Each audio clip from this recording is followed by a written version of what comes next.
Vacuum? What do we mean vacuum?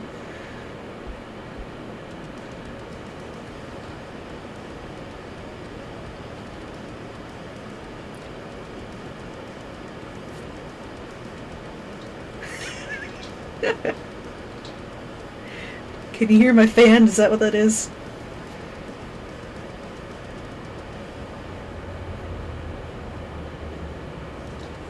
Hang on. Eh.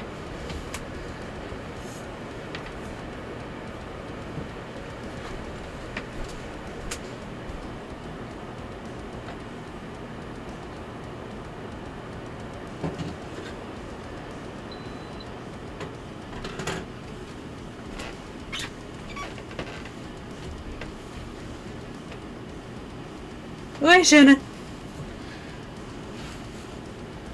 Turn my fan off. There we go.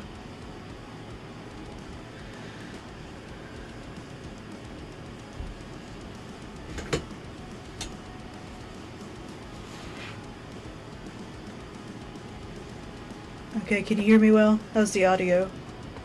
I had to change everything since I set up a new scene, so...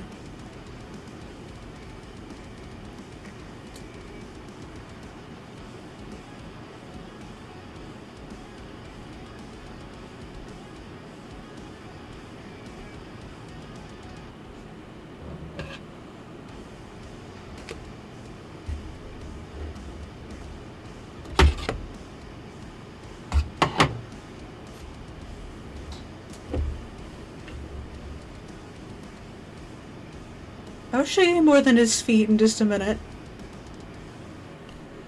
Be patient.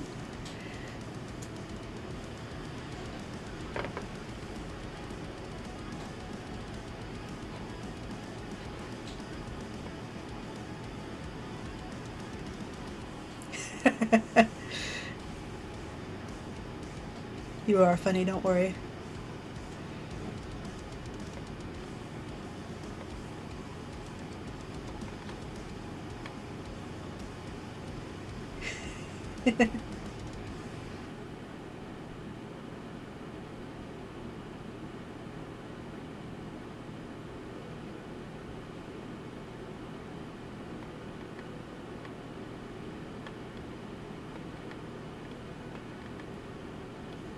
Hey.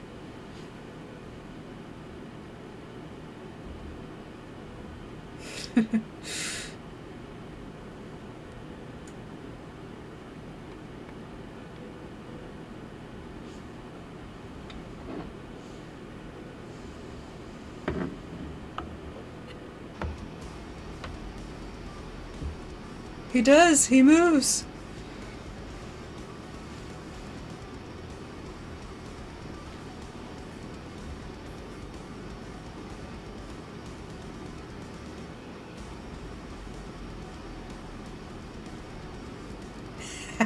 Yeah, I bet.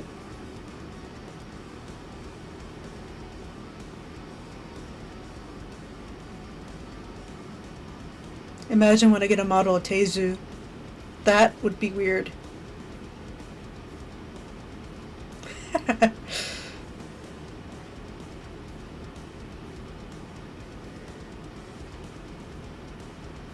He has a few expressions.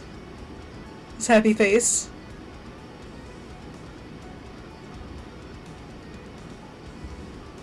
The sad face.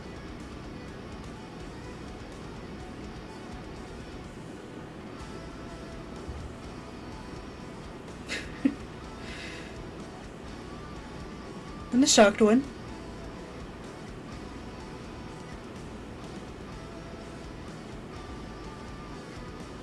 But also...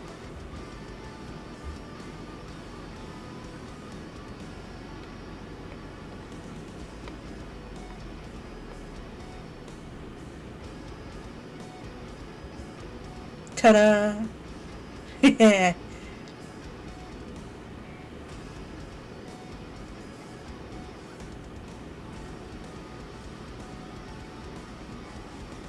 I had to have a wing toggle so it would take up the entire screen, but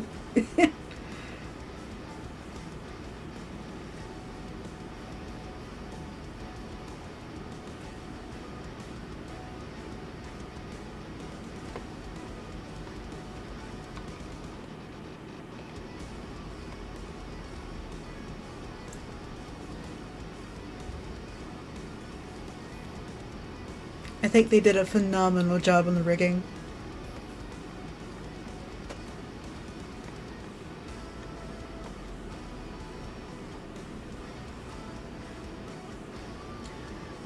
I'm really happy about the tail wag too.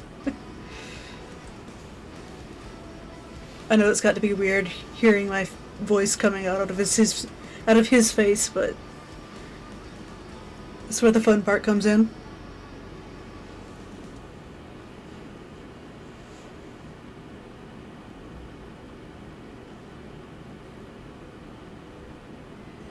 A voice changer would be interesting.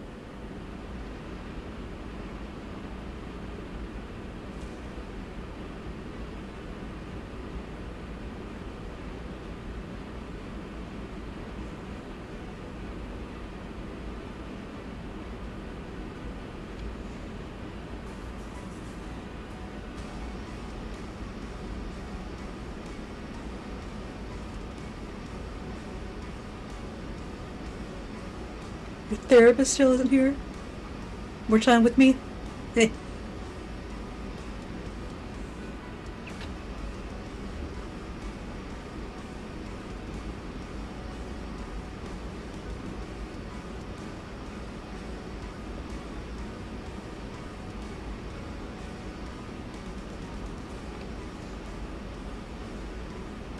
I'm still getting used to having 2 monitors. Monitors? Monitors? I can say words.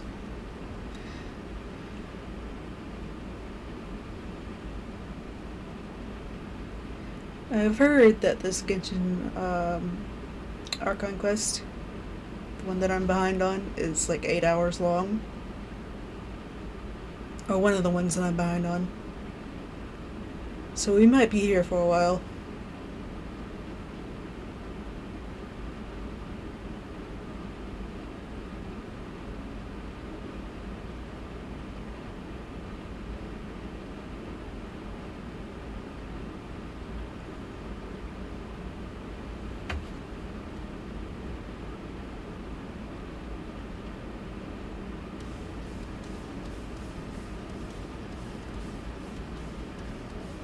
Seven hours and 5 minutes. Lovely.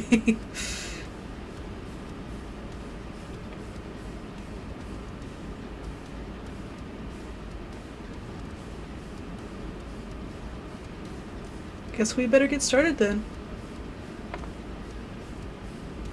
Let me go ahead and open it up.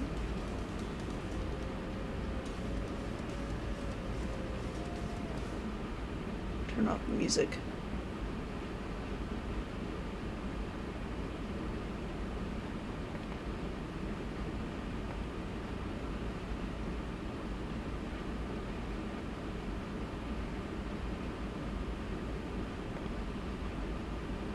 One second. I have to get it in window mode. Genshin in window mode is like a crime, but anyways.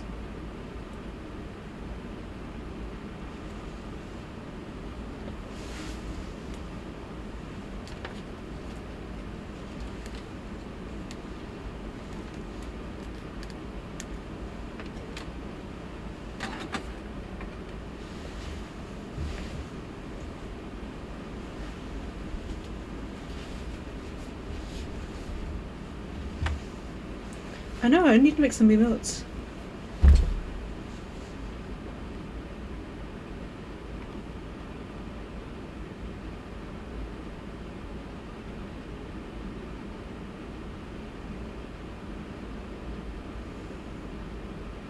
I don't know if I can do that before affiliate though.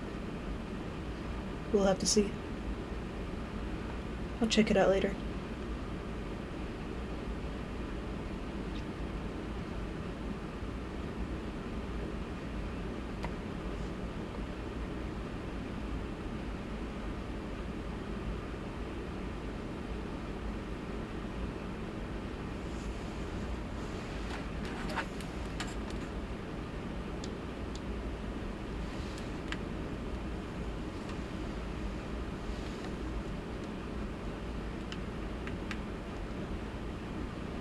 Let's see.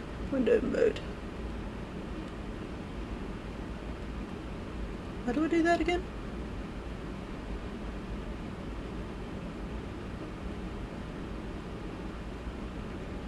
Aha.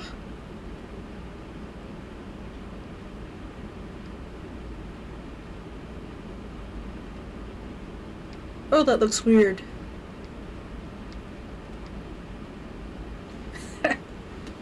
Okay.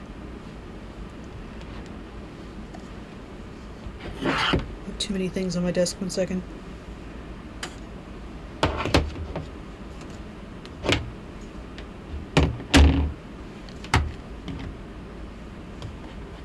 Okay.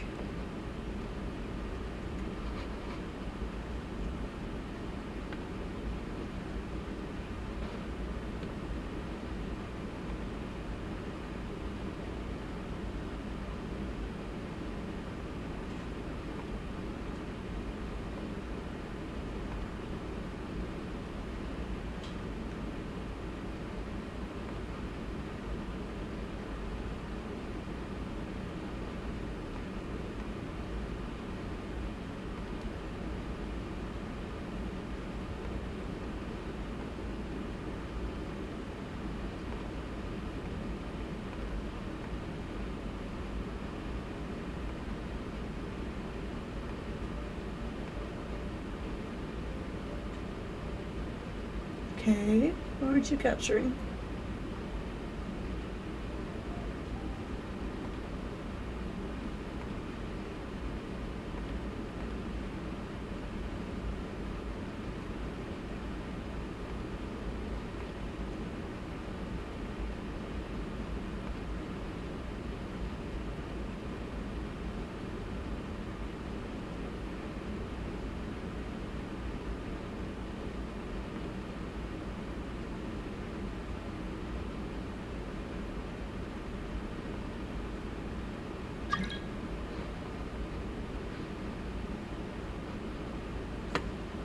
Will it capture?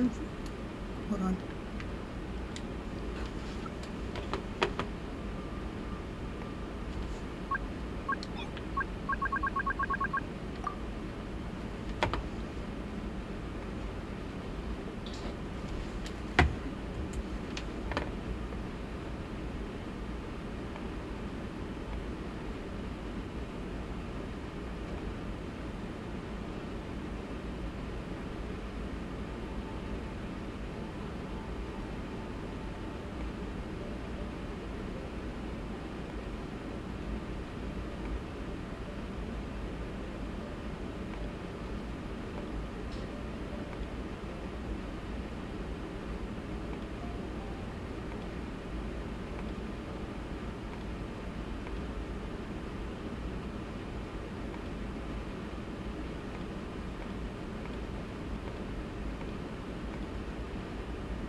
I don't understand.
No, that's not it.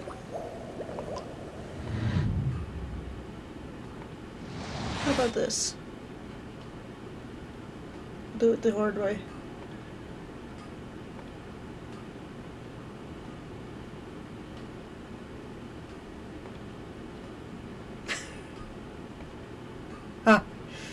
There we go.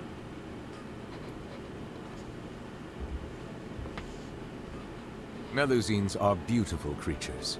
They are the pride of Fontaine. Be sure to befriend them and cause them no harm. Error. You can't hear it, can you?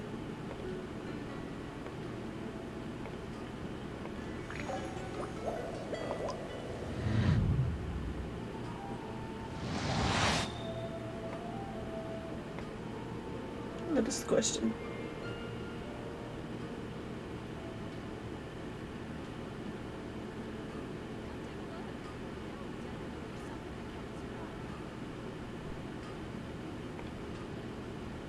Water comes in many flavors to the discerning palate. Mondstadt's water is crisp and pure, while water from Liyue has an enduring aftertaste. You In can? Inazuma, the water possesses a depth of flavor unlike any other. Sumeru's water, meanwhile, has a rich and complex flavor profile, but it must be savored patiently to fully appreciate it.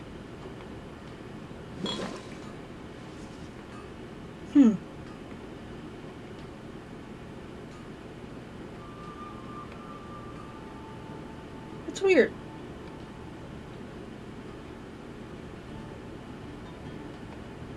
Okay, I well, see let the me just do value it in this my way then. own work, but I also see the meaning in all the endeavors of the people of Fontaine. I believe He's I will always talking continue to about take water. pride in fulfilling my duties. Okay. We're just doing it this way. The hard way. There you go.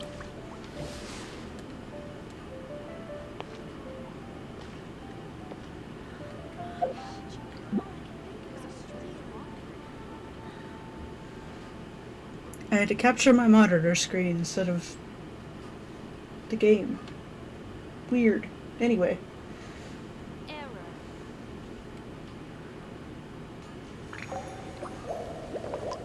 Okay.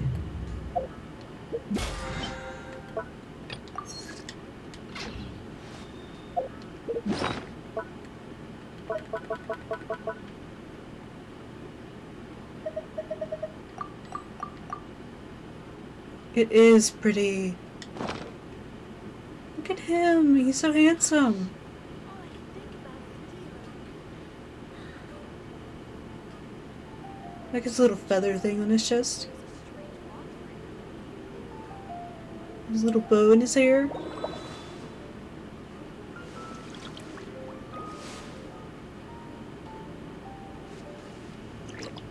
I also like that they give him the thing where you can see his eyelashes from his hair.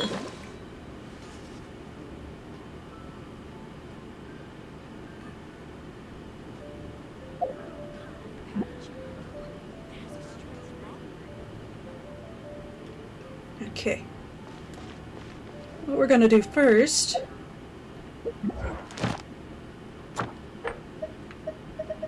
is we're gonna do artifacts, because I need to catch up on that. You get to watch my absolutely terrible luck.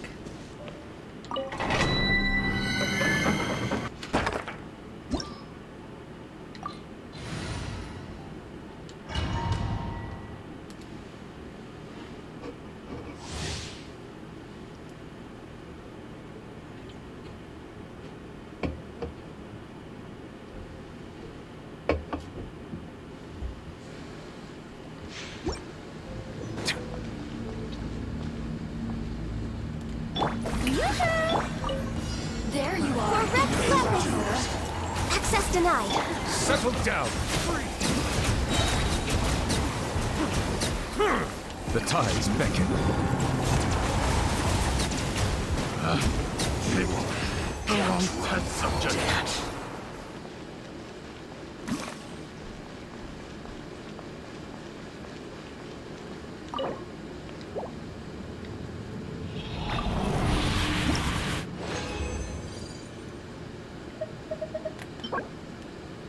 Wow! Thanks! Ugh.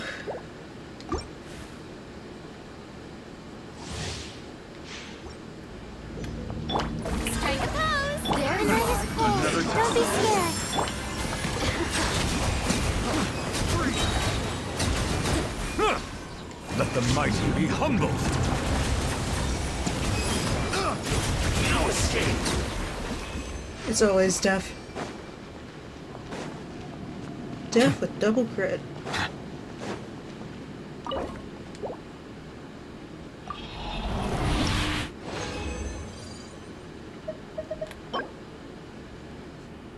We take those.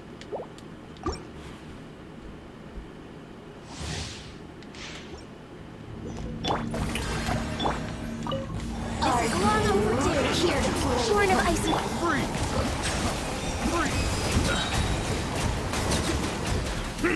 The tides beckon.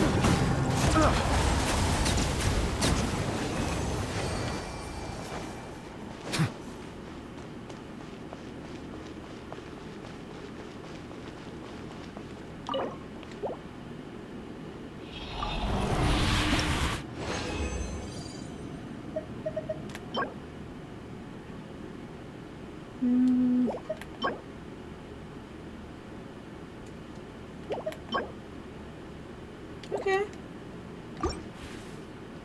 Could be something.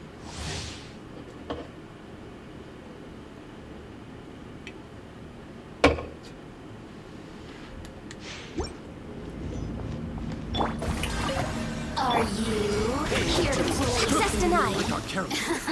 Oh, nice command. Not Silence! Be sanctified.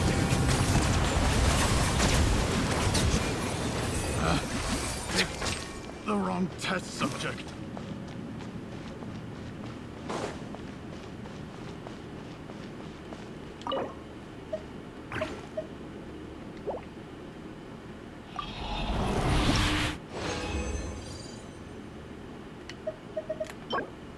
Hmm.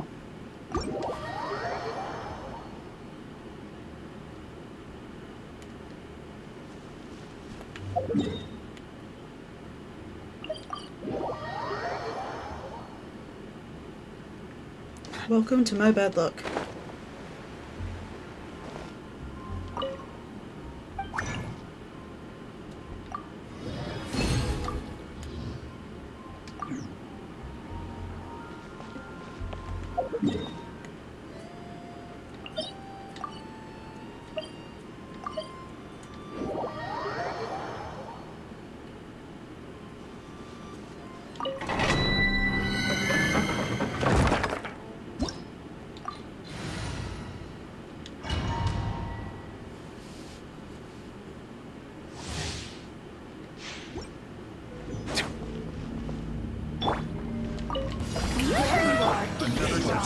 for Rex Lapis, born of icy. Settle down.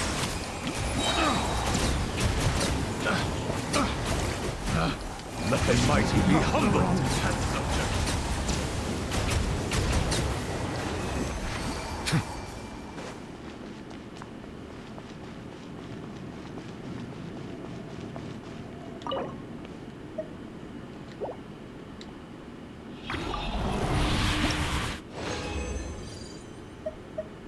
All maidens.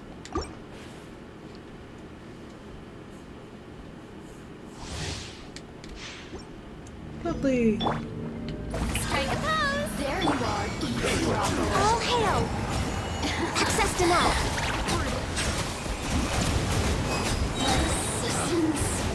Shine. The tides beckon.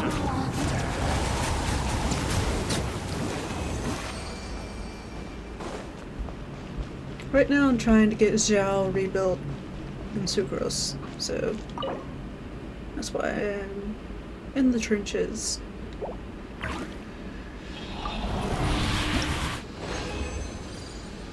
So I'm usually in the trenches, but anyways. Don't need that. Could use that.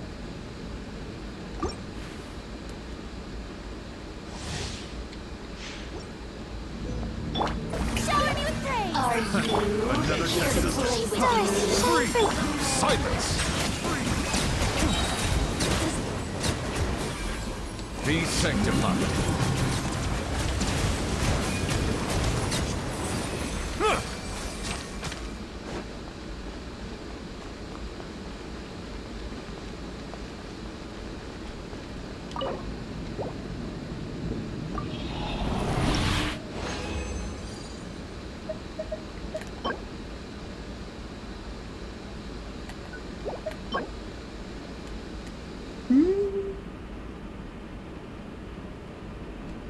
Okay.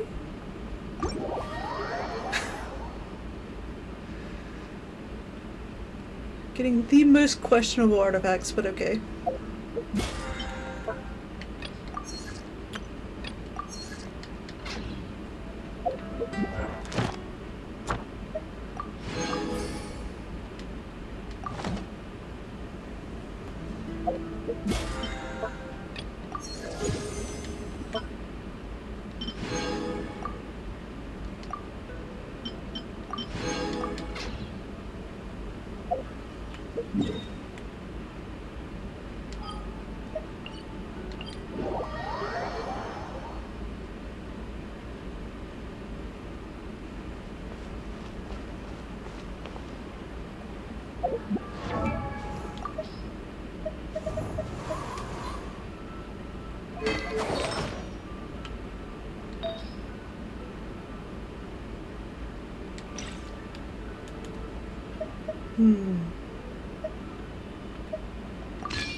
See, this is what I'm dealing with. Like, help.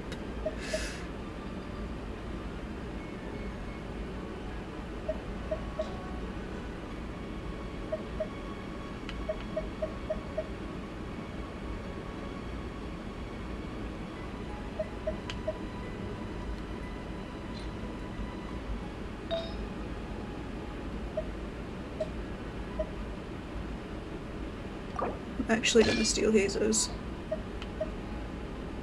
There we go.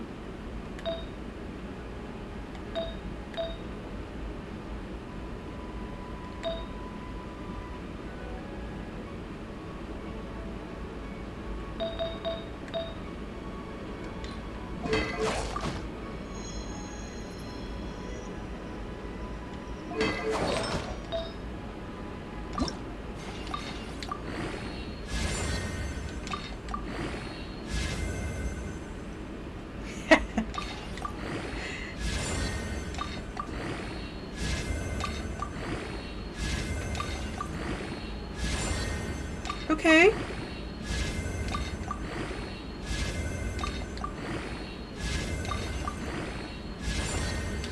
Crap.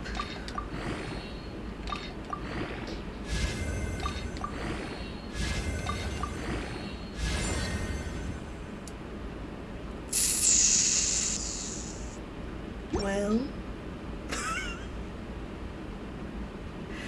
Oh gosh.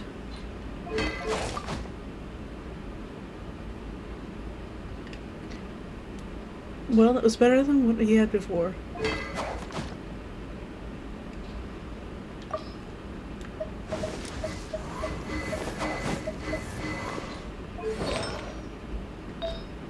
Let's see.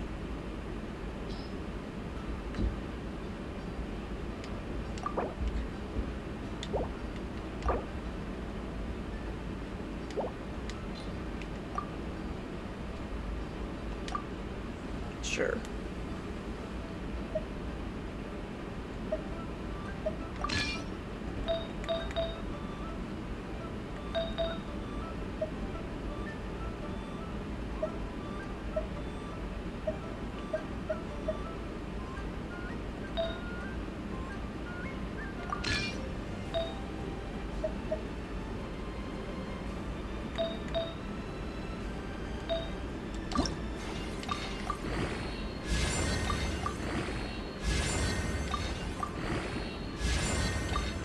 Don't really care about the sub stats on this.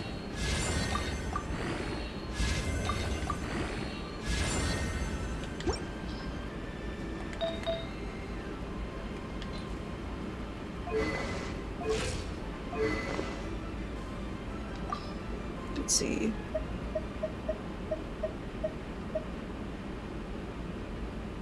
Where is... There it is.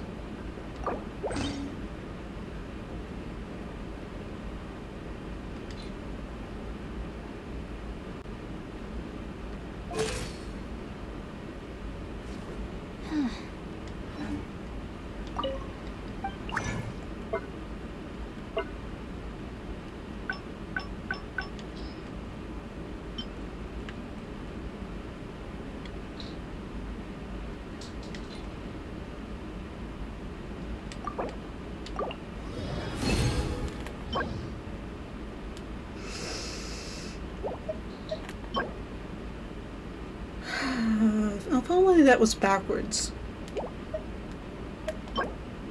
There we go. That works.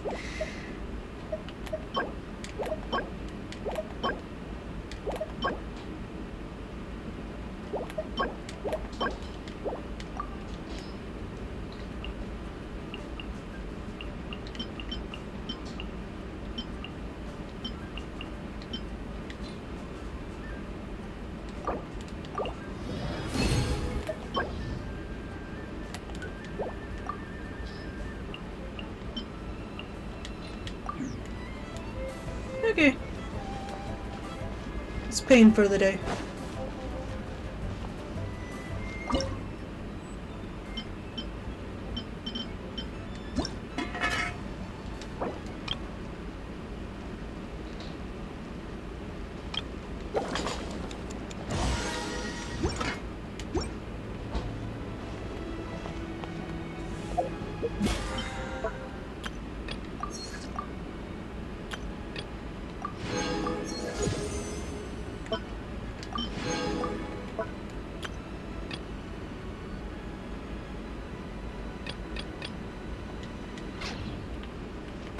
Forge 20 items. Got it.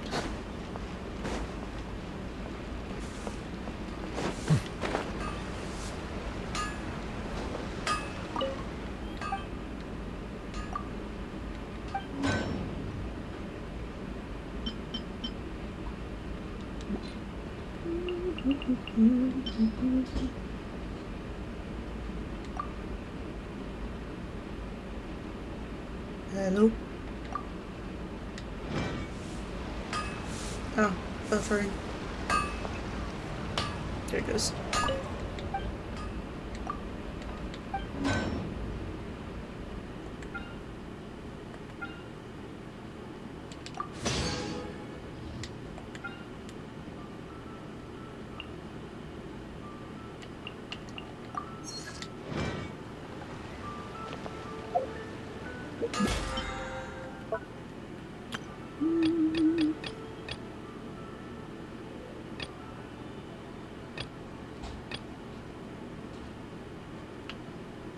I'll do that later.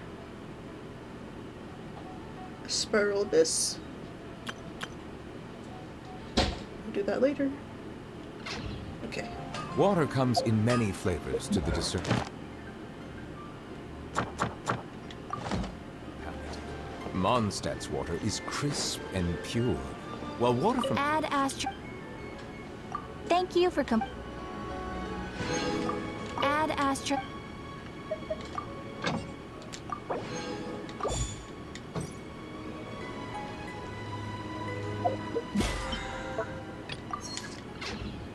Alrighty.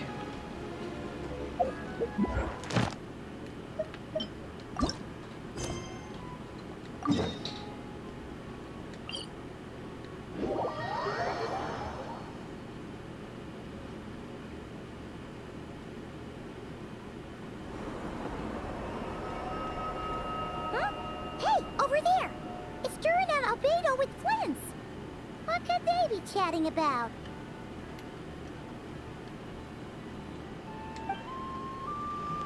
The boys. Your guess is as good as mine. Ah, Grand Master, and the Traveler and Paimon. Hello there. It's been a while. Perfect. We have some new volunteers for our investigation. Wait, let me guess. The righteous Lightkeepers are finally ready to hunt down the Abyssal Dragon? Haha. Yes, that too. Yeah, right! Oh, wait! Why does everyone keep saying that too? Well, to be precise, the facts match, but not the causality. Wait, so I guessed right? Half right! Don't act so impressed with yourself. Maybe I can explain. We ran into Mr. Flint's north of Nasha Town.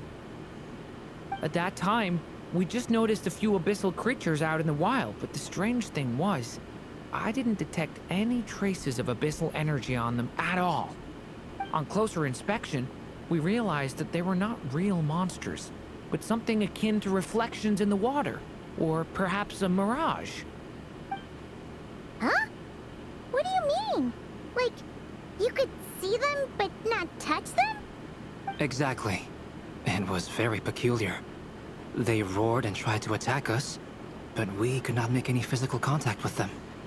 I think I've heard of things like that happening in Nodcry before, but I don't know much about it. Yes, it's a known phenomenon.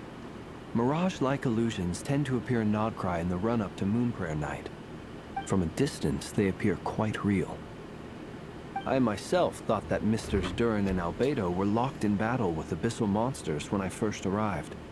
But after sharing intel and investigating a little further, we can confirm that these illusions are harmless. There is no great cause for concern.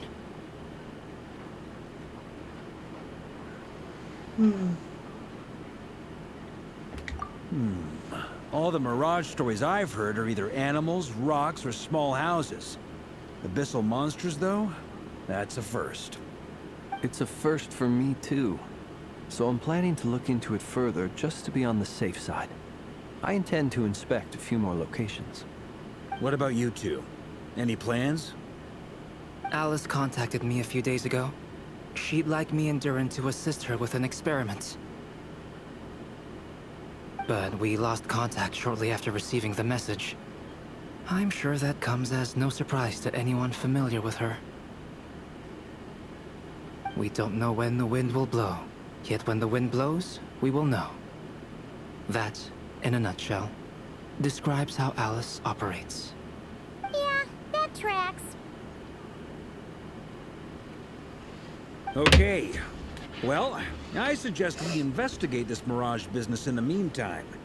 It's piqued my curiosity, and I'm pretty sure I know someone who will already be 10 steps ahead of us. Well said. Right? Whatever's happening in Nodcry, she always seems to be the first one to know. Let's go see what she knows. We can invite her and her staff to the festival while we're at it.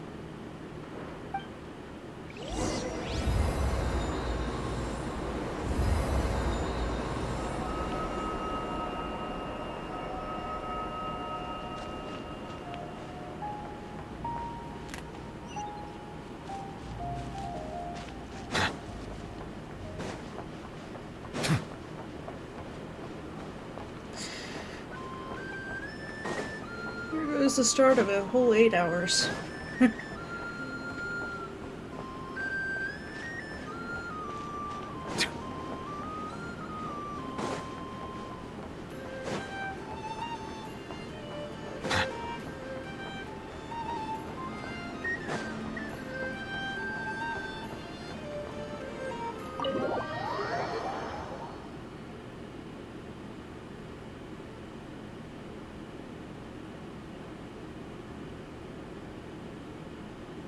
You're right, I have noticed. There's certainly something a little fishy about this situation. Only a little, though.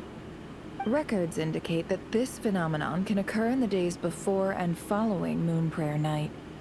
That said, it has always been a rare sight in the past. The odds of encountering these phantoms are similar to looking up in the night sky, happening to see a shooting star, and managing to make a wish before it disappears. But this time, either everyone's getting lucky, or they're appearing far more frequently than usual. Yehoda's out gathering intel as we speak. In the meantime, let me check off some points of interest.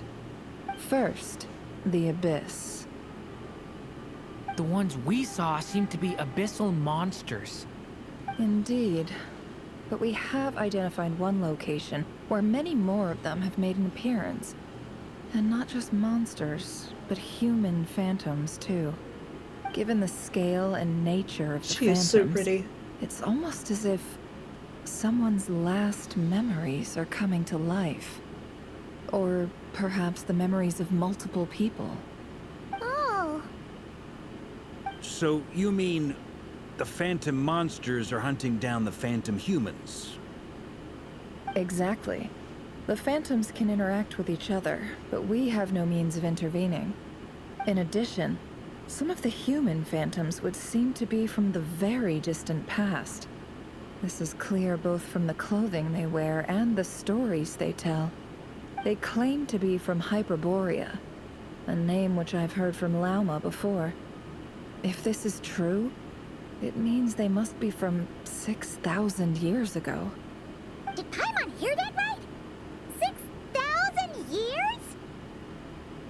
It sounds like this merits further exploration. That'd be a big help. I'll leave it with you, Albedo. My knowledge of ancient history is non-existent. I used to doze off every time the pre-Knights of Favonius era came up in class. It's quite a miracle that you were able to understand these phantoms' speech, given how long ago they lived. I suppose you're right. But I'll leave the archaeologists to ruminate over that conundrum. As an intelligence broker, my sole interest is in the value of the information I gather. Which, in this case, hopefully means earning myself some good favor with our dear Lady Moonchanter. So calculating. Whew, this intel broker logic always catches Paimon by surprise. Sounds to me like we could split the work up. I think the abyssal phenomenon is best left to Albedo, Flints, and me. Agreed. It coincides with my duty as a lightkeeper. For my part, I'd like to understand the abyss better. Even a little knowledge would go a long way. This is certainly a rare opportunity to study the abyss. But even rarer, perhaps, is the chance to make contact with the ancients. The Curatorium will take the lead on investigating the Hyperboreans. We put in the work to learn what we know so far. It seems only fair that we get some quantity of exclusive intel. That just leaves our trusty team of 2 unassigned.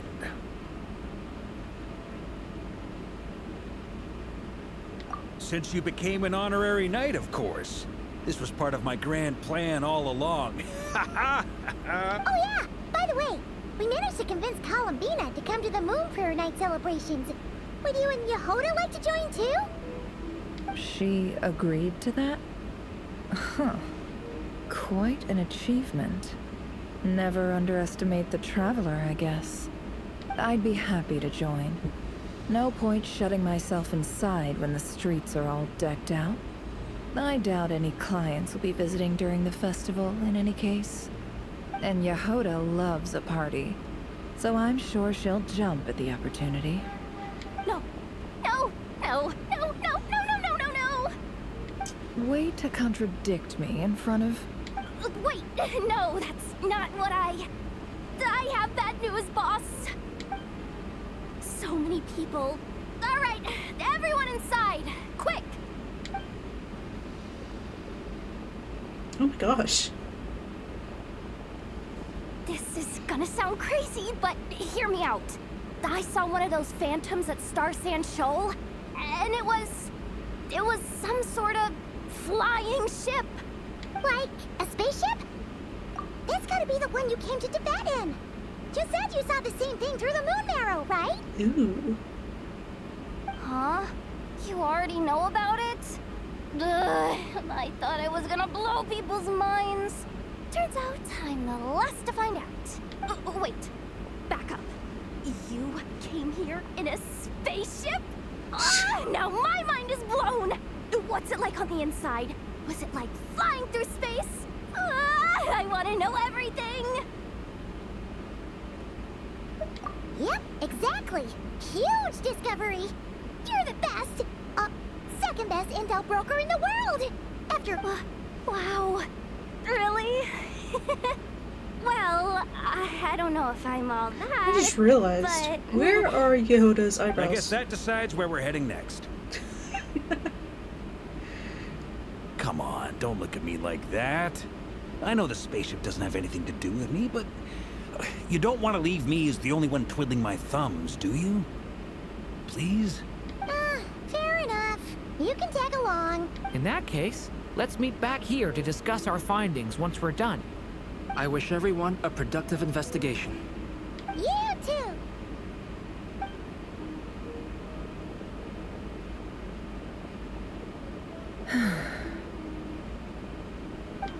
What's up, boss? Aren't we gonna head out? Tell me, Yehuda, when did the Curatorium start giving out intel for free? Oh, sorry, boss.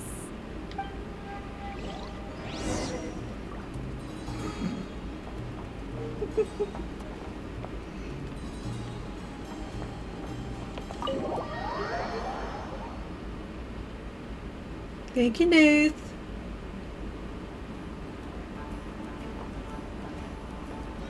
Let's see. All the way over here.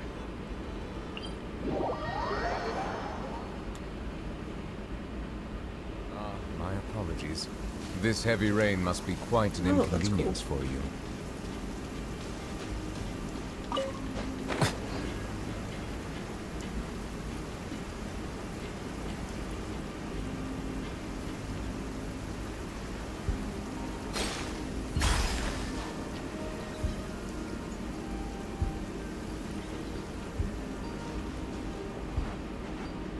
Well, what do you know? Yehuda was right on the money.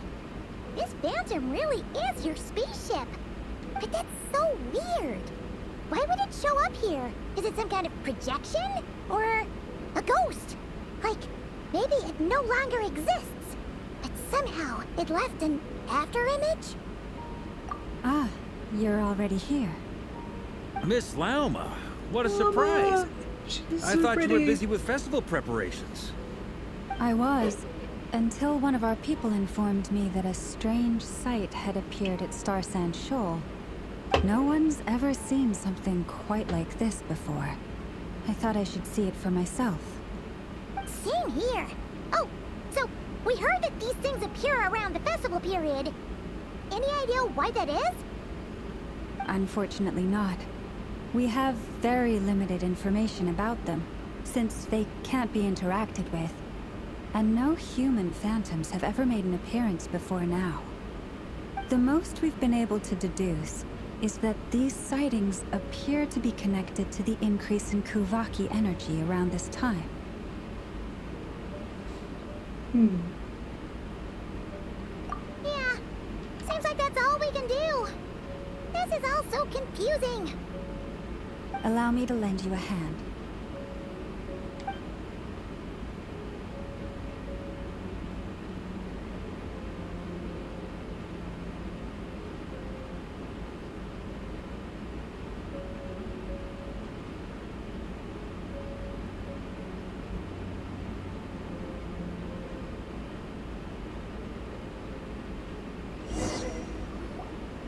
Everyone, our friend here should be able to provide us with some information. Yeah, because she could speak to Is animals. that a phantom rhymehorn deer? I've heard about how the Frost Moon Scions live in harmony with the animals and can even communicate with them. That's coming in handy now, for sure.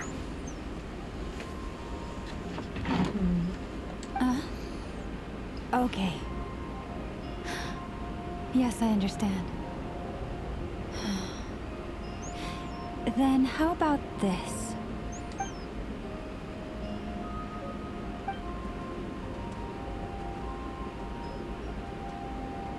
Oh, it's leaving. It appears to share our curiosity about this giant spaceship, so I asked it if it wouldn't mind investigating along with some friends. In return, I told it about some nearby spots where the wild fruit grows abundantly. We may live in a different era from these phantoms, but I trust that the terrain, climate, and ecology here are more resistant to the effects of time than some things are. Let's give them a moment and hope for the best.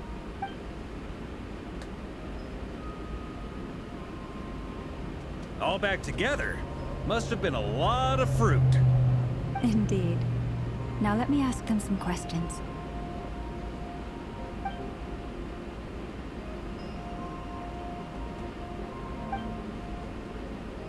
It did find a lot of wild fruit, enough for them to feast for a long while. This puffin circled in the air several times, but didn't spot anything out of the ordinary. Certainly nothing to do with the spaceship. you. Indeed. Other than that, I was also thinking that the world these phantoms see is also different from ours. Oh, I get what you mean.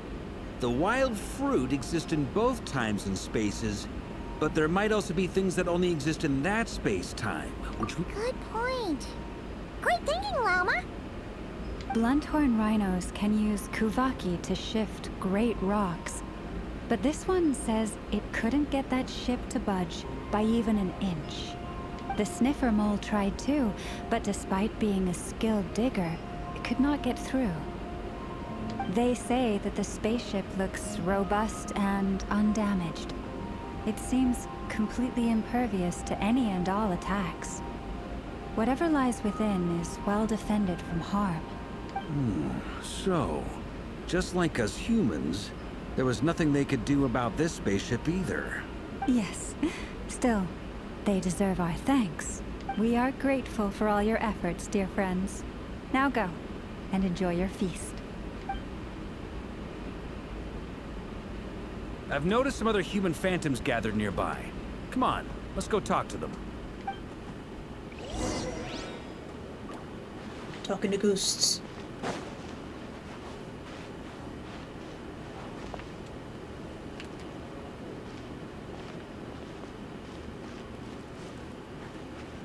Freaky.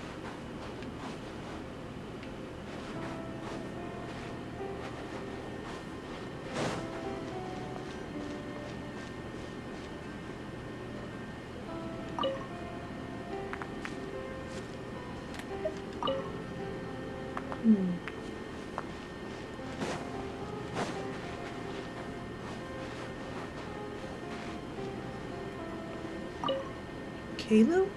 What is this thing?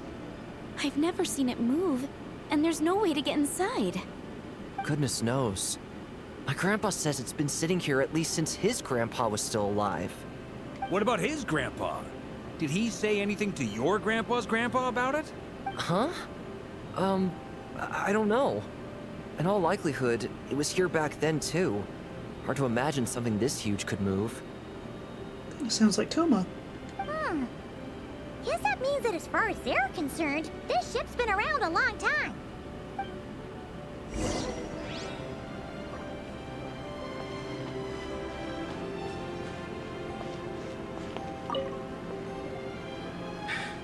Come on, brothers.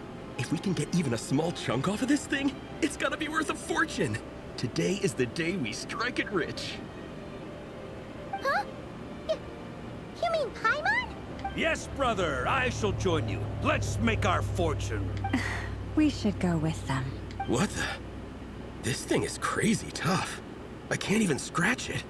What's it made of? Sorry, brother. Looks like we'll have to seek our fortunes elsewhere. Enjoying yourself? I was just seeing if I could influence this phantom's perception by playing. But nope, no dice. I'm sure we're all starting to build up an idea of what's going on here now that we've spoken to some of the people. These phantoms are reenacting real historical events in Nodcry. It's almost like we're in some kind of interactive stage play. We can talk to the actors, but the plot is fixed, and we can't influence it. It makes sense. History is set in stone. The objective facts of the past cannot be changed. Paimon totally thought you were just goofing around earlier. But actually, you were doing some serious investigating. Of course I was.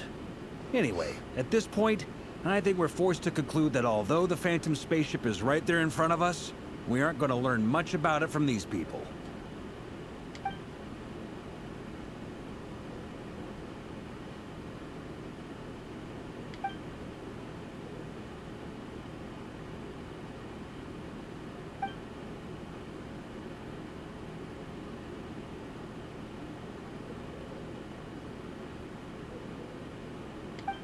Don't be discouraged.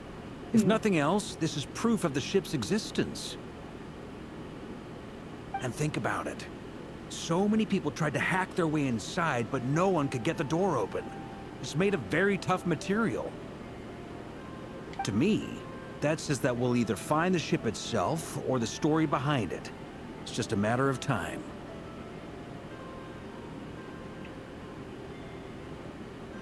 Maybe you can't get into it because it's literally frozen in time.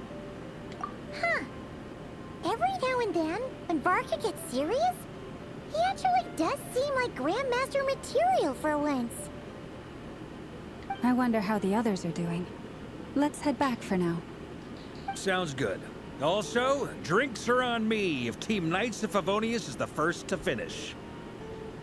Wait, we have a team name now? Am I in Team Knights of Favonius as well? You're very welcome to join. We've even got a cathedral ready for you. Isn't that technically blasphemy? You wouldn't dare make a joke like that if Barbados was in earshot. Nah, I'm sure Barbados doesn't mind a little harmless blasphemy once in a while.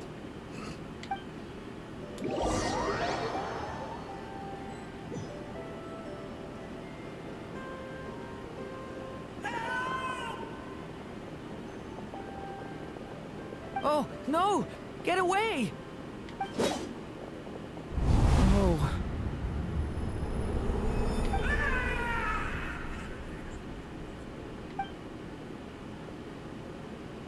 I know it's hard to stomach, Mr. Durin. But as I'm sure you've noticed, there is nothing we can do to intervene in that which unfolds before us. But we have to at least try. And try you have. But are you aware of how many unsuccessful attempts you've made now? I wasn't keeping count. I'm afraid this is the 39th failure so far. Or the 5th if we're only counting this particular victim. There are no indications that these phantoms may be altered in any way. You seem to have calmed down a little. I'll make us a fire. You should rest and have some water. Feeling any better now, Mr. Durin? May I ask a few questions? Be my guest. What exactly are we witnessing here? What happened to those people? My guess would be that we are seeing Nodcry during the Conrian Cataclysm. Would that be accurate? Conria. That is correct. As you know, once the Abyss senses even the tiniest crack, it floods in and spreads like wildfire. There was a time in the distant past when it permeated all of Nodcry, causing immeasurable harm. The people paid a terrible price to heal this land.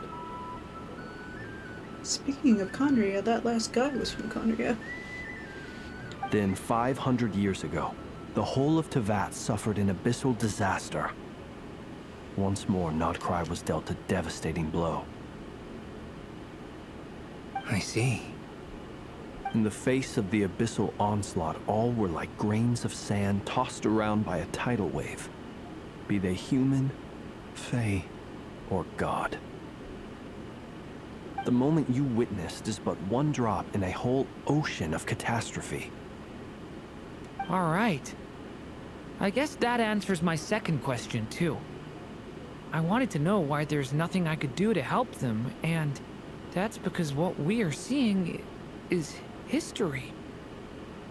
That would be my guess as well. As I understand it, history and fate are not all that dissimilar.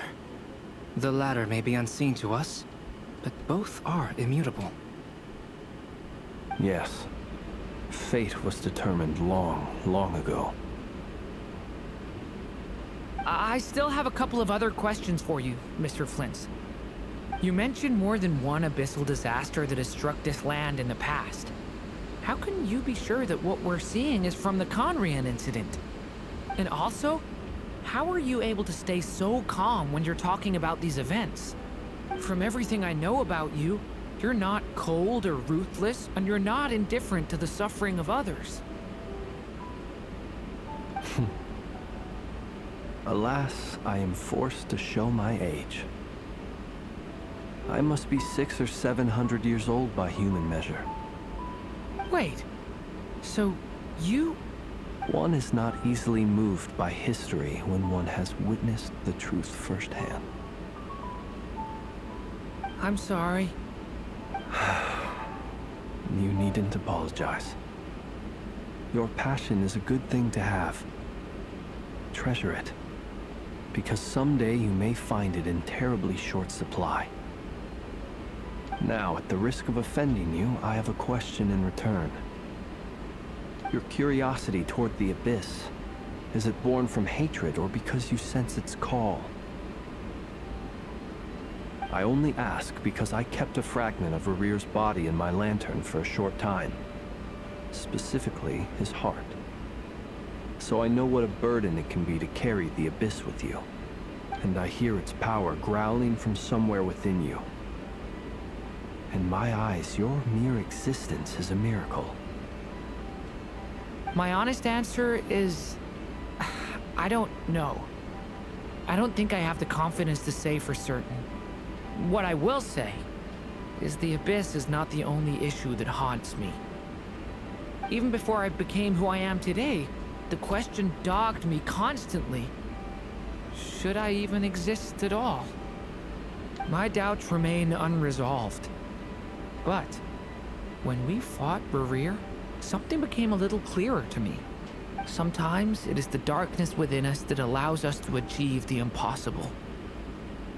I certainly got the sense from your 39 attempts that you were trying to achieve the impossible. It sounds like you've resolved to see the truth for yourself. Absolutely. In that sense, he and I are quite similar. Then I wish you every success. I look forward to the day of your transcension. Well, if everyone's caught their breath, I suppose we should head back. Oh, and one last thing. I'd appreciate if you kept our discussion about history a secret. That's right, I still have to do Durin's story quest. His story has still got a lot to unfold.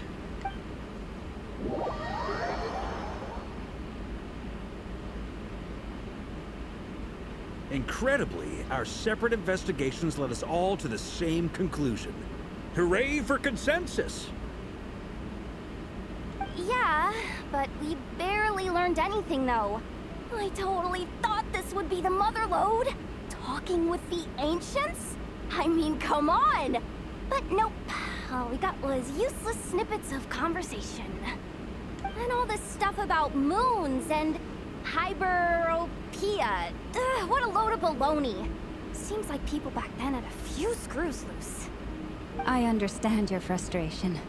We found the same issue. Each phantom only showed a very brief moment in time.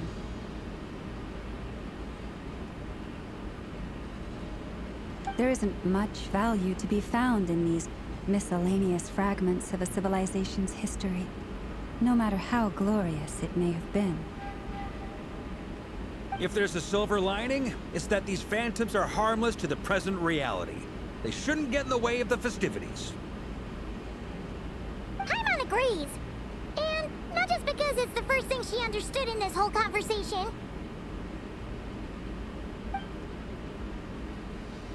You look disappointed, Nefer. Is something the matter? I think instead of doing the whole quest tonight, we'll probably go for about 4 hours. Then we'll see what we're gonna do. What do you think? We all worked our tails off, but the only one to gain anything from it was you, Lady Moonjanter. Well, please do share the Hyperborean records with me. I will gladly inscribe them in our people's documents. Oh, duh! Yeah! That was it! Hyperborea! Hyperborea. I'm serious. Only an expert in the Frostmoon Scions and their history can turn these records into valuable research material. The alternative is to let them gather dust on the Curatorium's storage shelves until the pages turn yellow. Nefer, you're wise enough to know that cooperating and sharing the profits is the best course of action here. Well, that goes without saying. Sure, let's do that. Huh? But didn't you say we aren't supposed to give out intel for free? Sorry. Shutting up. Shutting up. Now is not a good time to push Nefer's buttons. Anyway, back to Moon Prayer Night. I'm thinking that we should prepare something a little special, aside from the usual decorations and so on. You mean a parting gift? Can't go wrong with food. Although, does food go bad on the moon? Perhaps a lantern would be a better choice. It might be dark up there. It could prove difficult to light a lantern on the moon. Magical stones might serve that purpose better. What about a clockwork mecha model from Fontaine?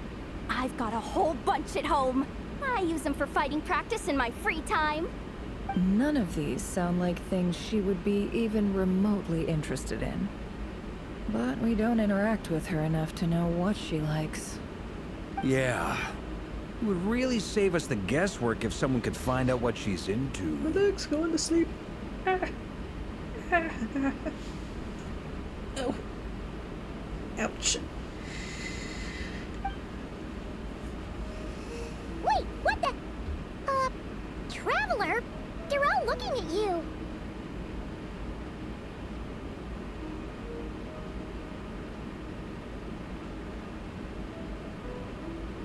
Would you guys like it if I read these out?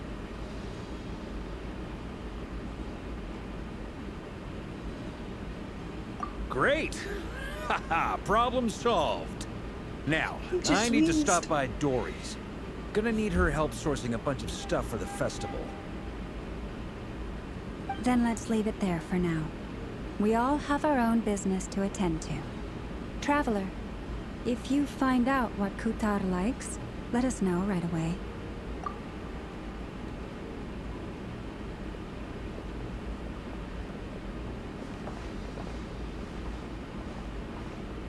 Is something the matter?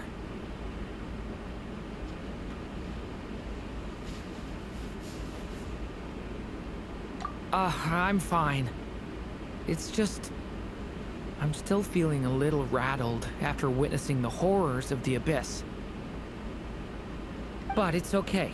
This is something I have to work through. I'll be all right. Thanks for your concern. Well, don't put too much pressure on yourself. If you ever feel like something's wrong, physically or mentally, we're here to talk. Come on. Stop treating me like a kid.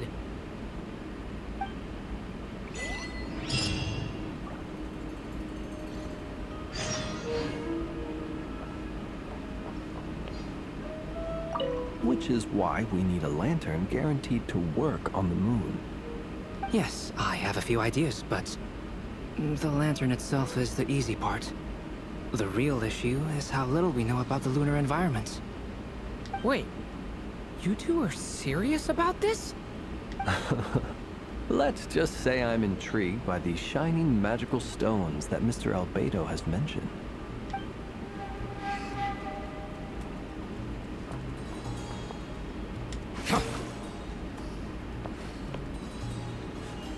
Could you do me a solid and try to smooth things over with Boss Neff?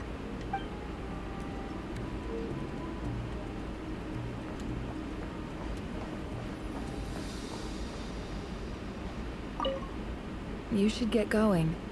It's important that we ascertain what Kutar likes.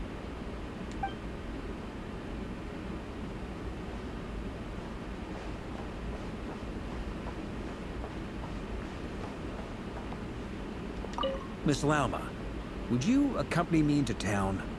I think it'd be best if you saw the Frost Moon Scion's decorations for yourself. Very well. Let's go.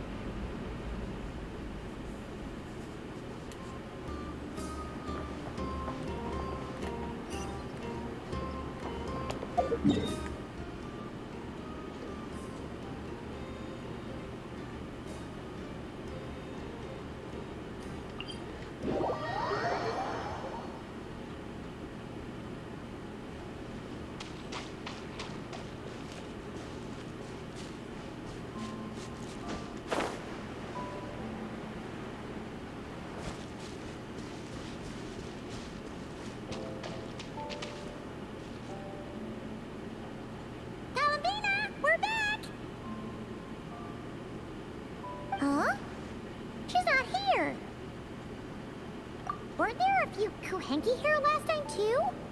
Where did they all go? Walkies. Walkies? For Kuhenki? You're not pets, you know. Oh, well. Looks like we just came at a bad time. Let's try again tomorrow. There's still a few days until Moon Prayer night, so we're in no rush. Besides, she needs time to rest anyway.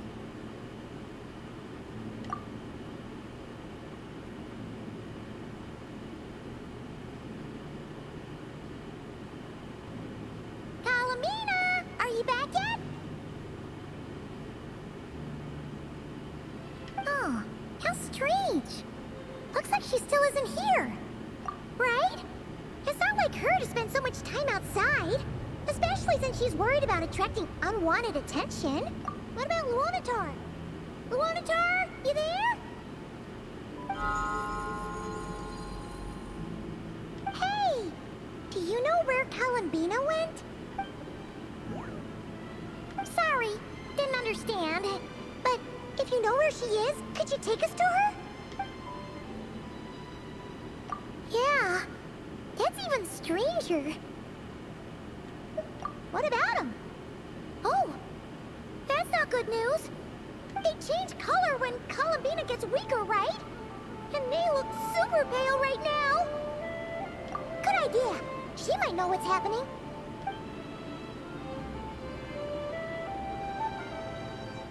Mama! Ah, it's you. How is Kutar?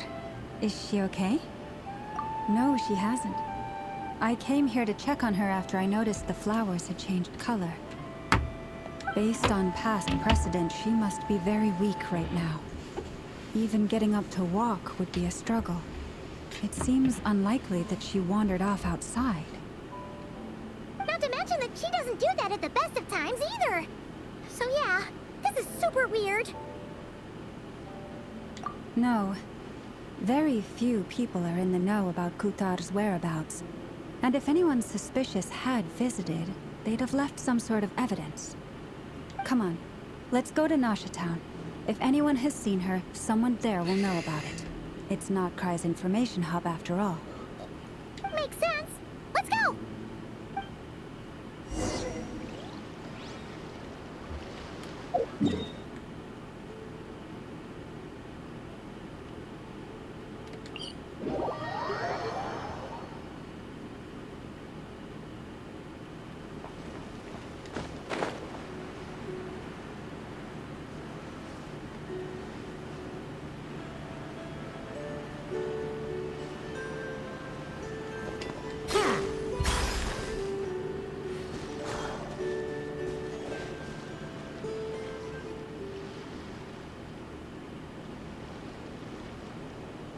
Moment. Is it just Paimon, or is this stall kind of suspicious? It's never been here before, right? No, I don't recognize it. Alas, your free and easy adventure time is over. Now, prepare to face the final boss of Nodcry. Whoa! Where'd that voice come from? Not sure. But it's definitely hostile. No, not that way. The final boss is right here. The sniffer mole? That's the final boss? Surely not. Also... That's Alice. Okay, the jig is up. I'll stop teasing you. Turn around. I'm right behind you. It seems I've managed to leave quite an indelible impression, even though you've never seen my face. Ah, nothing could make a great maid more pleased with herself.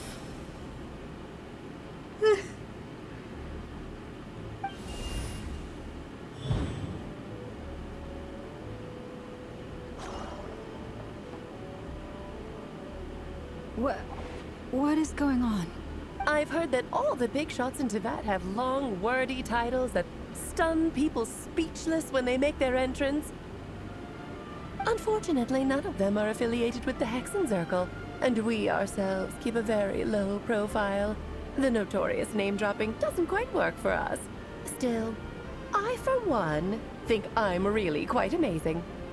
So that didn't stop me from coming up with a title anyway. Alice? It's really you this time? Not a lantern or a dodo but Alice in the flesh? Oh, that's right. So, what do you think? How does it feel to finally meet me? You look like... Oh, that's the first thing you thought. A little surprising, but that actually makes me very happy. Her eyes are so pretty. Because that means that when Klee grows up, she'll be just as stunningly beautiful as her mother. So she's a friend of yours? Kind of. This is actually the first time we've seen her in person. I see. Madam Mage, that was, quite a powerful entrance. I certainly won't be forgetting it anytime soon. It's okay, Lauma, don't force it. Paimon will do the honors. This is Alice from the Hexen Circle. She's a friend of ours. And of Arcus, too. That's right. She's a good person, just kinda... unpredictable. Well, what is the human heart if not unpredictable? Hmm? If we could not do as we please, how would we differ from machines? I am Lauma, Moon Chanter of the Frost Moon Scions. It is a pleasure to meet you. Oh, I know. Before you got here, I spent a good, 15 minutes getting up to speed on Nodcry's present situation. In other words, I've read the whole in the last episode part, so we can skip the pleasantries. Fair enough. Well, Miss Alice, I can already tell that you have quite a unique personality. You'll get used to it. Paimon sure is. So anyway, what are you doing in Nodcry, Alice? Oh, I thought I told you already. This time, I'm the final boss. And what a formidable foe I shall be. Powerful, confident, decisive, and good luck finding my weak spot. You will never succeed. Oh, drat! My one weakness, and you found it in an instant. Fate has been dealt a devastating blow. Hi, Kit Kat. Thus falls the great Dodo King. Why are you playing along with this nonsense? For funsies, of course. What's wrong, Paimon? Are you disappointed in me? Am I a gigantic letdown? Hello. No, it's just... you seem like a busy lady. And this is the one time you've shown up in person. Paimon figured it would be for something more high stakes than just goofing around. You're quite right. I'm here in Nodcry because something big happened. Something big enough it caught the attention of the Hexen Circle. It concerns the 3 moons, Tevat's borders, and of course, the moon goddess you are currently searching for. Kind of. Why don't we discuss this over a pot of tea? My main reason for coming on this trip to Tevat was, of course, to have some fun. But I do technically have a job to do as well. Namely, maintaining the stability of Tevat's borders. I'll skip over the complicated parts, but to sum it up, abyssal energies are all that lie beyond Tevat's border. We'd find ourselves in a real pickle if they ever made it through. And the phantoms you've been seeing are a sign that the border has been disturbed. No wonder they tend to show up around Moon Prayer Night. Is it because the real moon is now so close to us that its power can cross the border?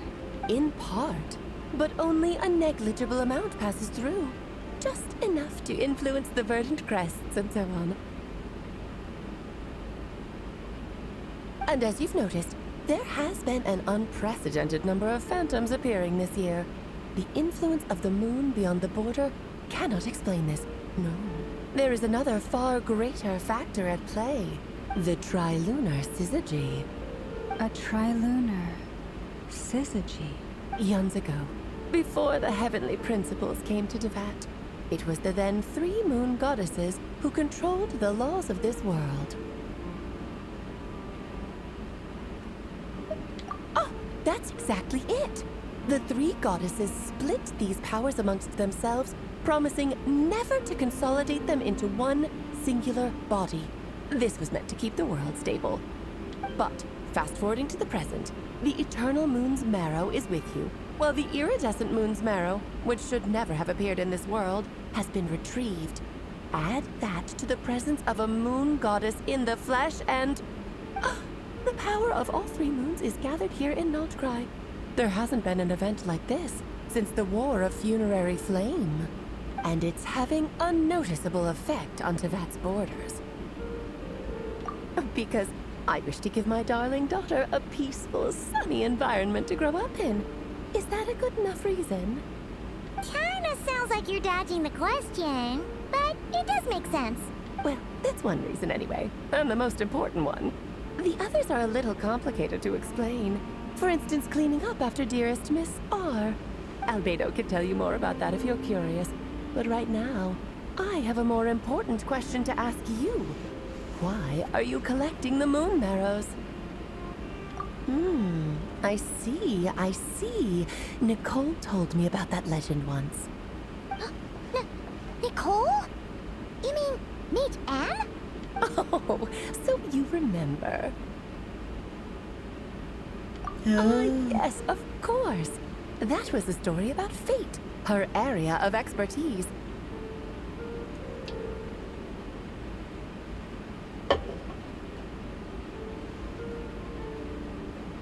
But back to the story of our dear moon goddess. I'm afraid her intended method of returning to the moon is unlikely to work anymore. What does that mean? She may be missing, but she hasn't gone anywhere. She has disappeared.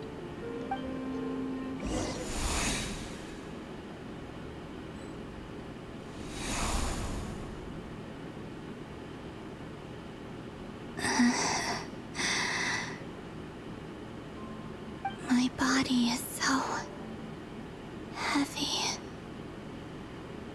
Wait, no. It's my mind that's heavy.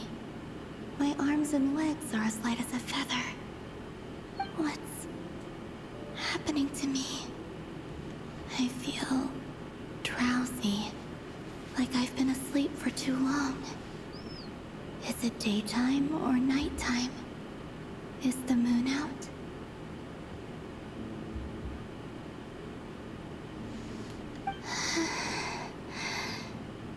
I think I'll go for a walk.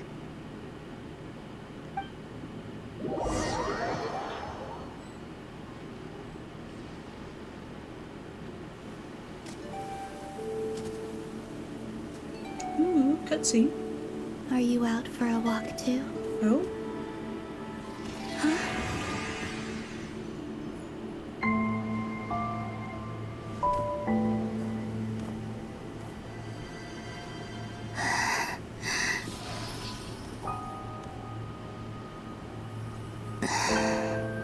The day has come at last.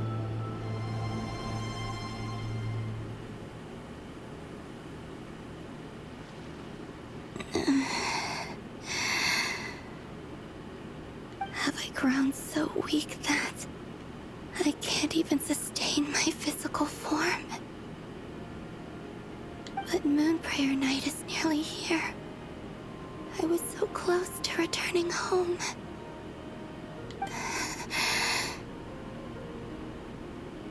Death is near. Is this how it ends for me? Will I return to the moon after I disappear? Or...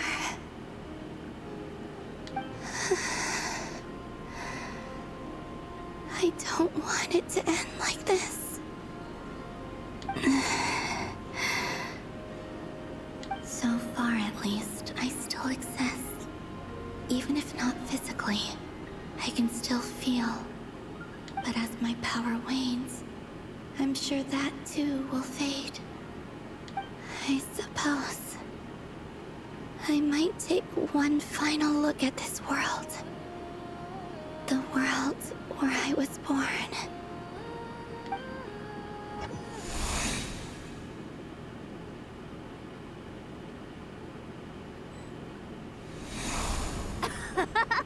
Come on, come on!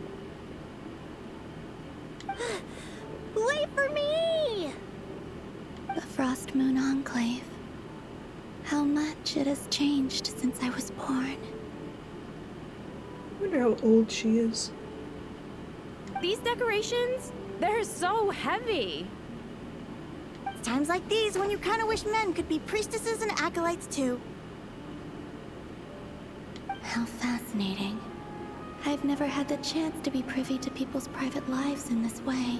In the past, people would get so solemn and serious the moment I showed my face. Like they were frozen stiff. Karina, Lametti, it's time to eat. Coming! I want to watch them a little longer.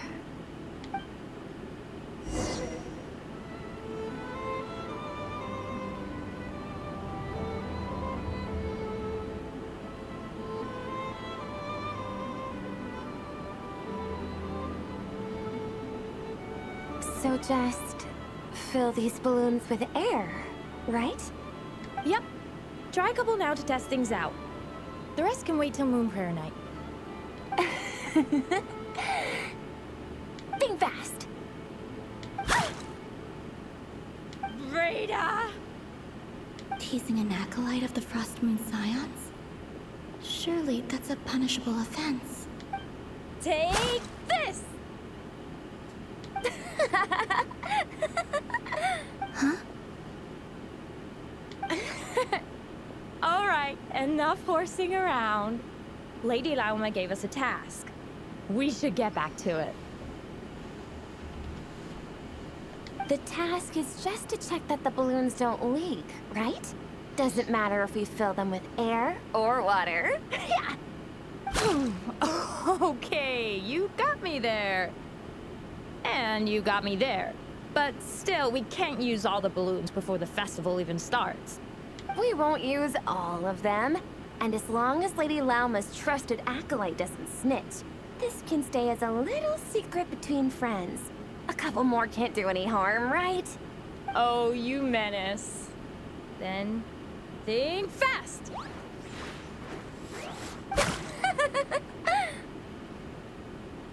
Is pumping a balloon full of water really so much fun?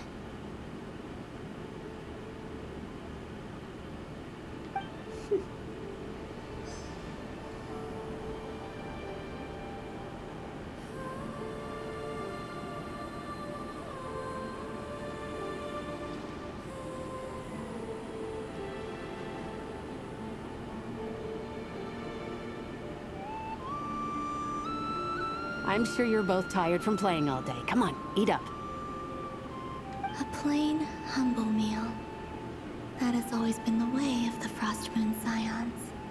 Huh? How come Lametti got a midsummer berry dessert?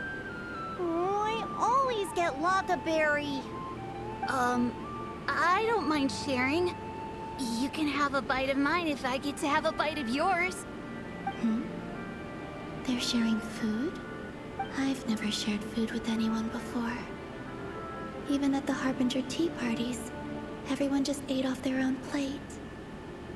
And when I couldn't finish my food offerings from the Frost Moon Scions, they'd leave the leftovers out under the moonlight for the animals to claim. Hey! That was 2 bites! Oh, then you can have another bite of mine. Oh, you too. Oh, don't fret now. Here, have some of Granny's too. So this is what it means to be family.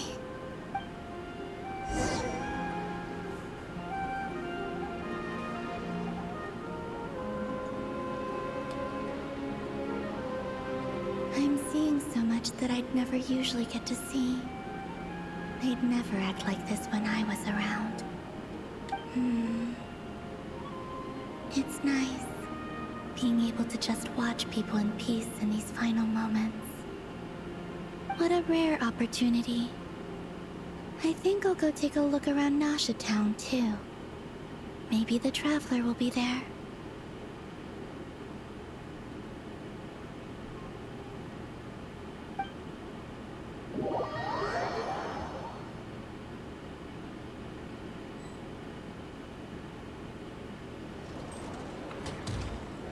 After the War of Funerary Flame, the Moon Goddesses were no longer recognized by Teyvat.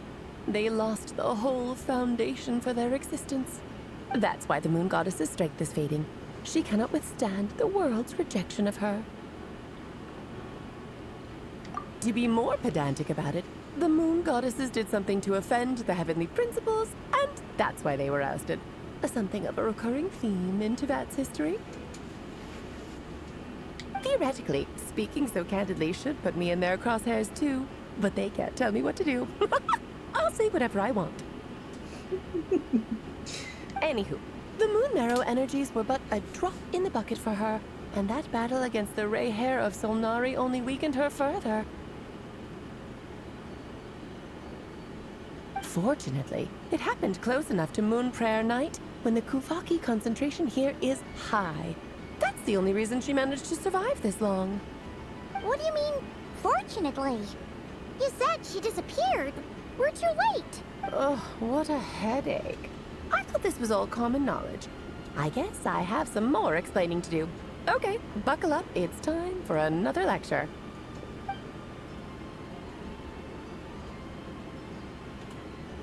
Now, I said earlier that the Moon Goddesses lost the foundation for their existence. The reason for that has to do with the natural order. Basically, the rationale for their existence in Teyvat was lost. The same logic applies to the present Moon Goddess, too. Consider her existence so far. Her I appreciate comrades how in the they victory gave called her Alice Dam's unique Left. animations. Like, not just her walking around, I mean, the whole thing is animated. And she was worshipped as Kutar by the Frost Moon Scions. But these connections have now been severed, whether by her hand or yours.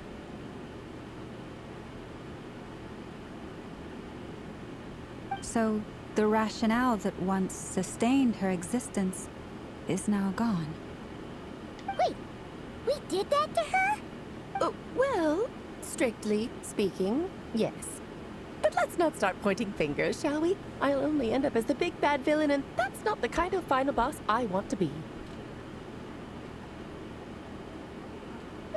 Of course I do. I'm only the greatest mage in the whole entire world. Now, if you wish to find your Moon Goddess, there are two problems we need to solve. Firstly, we'll need to strengthen the connection between her and Teyvat, at least enough to sustain her until Moon Prayer Night. Strengthen her connection? But does that mean I'll have to rally all the Frost Moon faithful behind this? I'm afraid a bygone faith and a former home won't be of any help to her now. Do you know her name? Her name? Oh, yes. Names are very important things.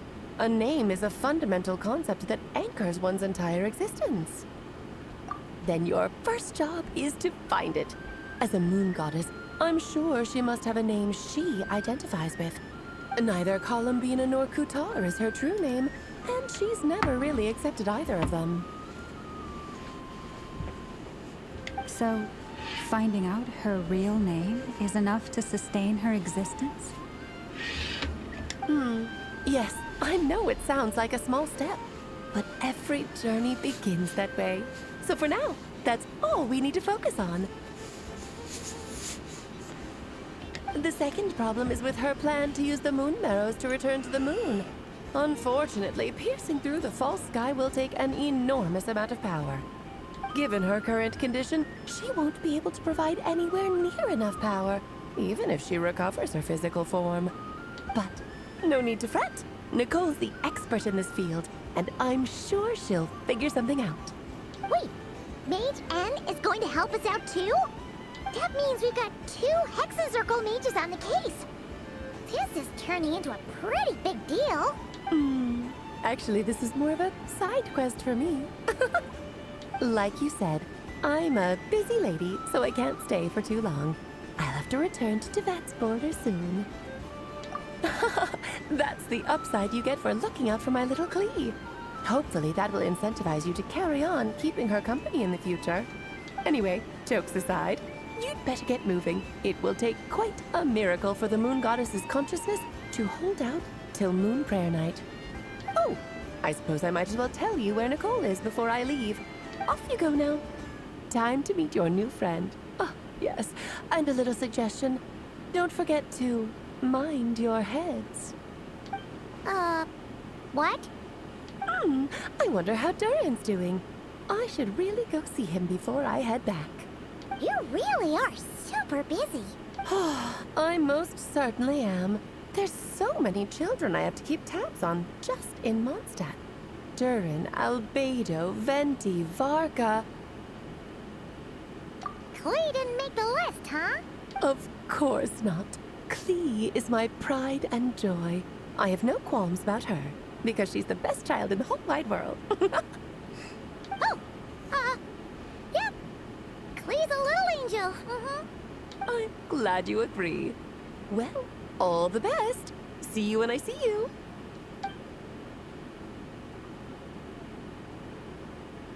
She left in a hurry. Yeah. She didn't pack up her stall. Should we handle it for her? I must say, I'm now very curious about her daughter. Klee, wasn't it? What's she like? That's a long story. Come on, we'll fill you in as we go.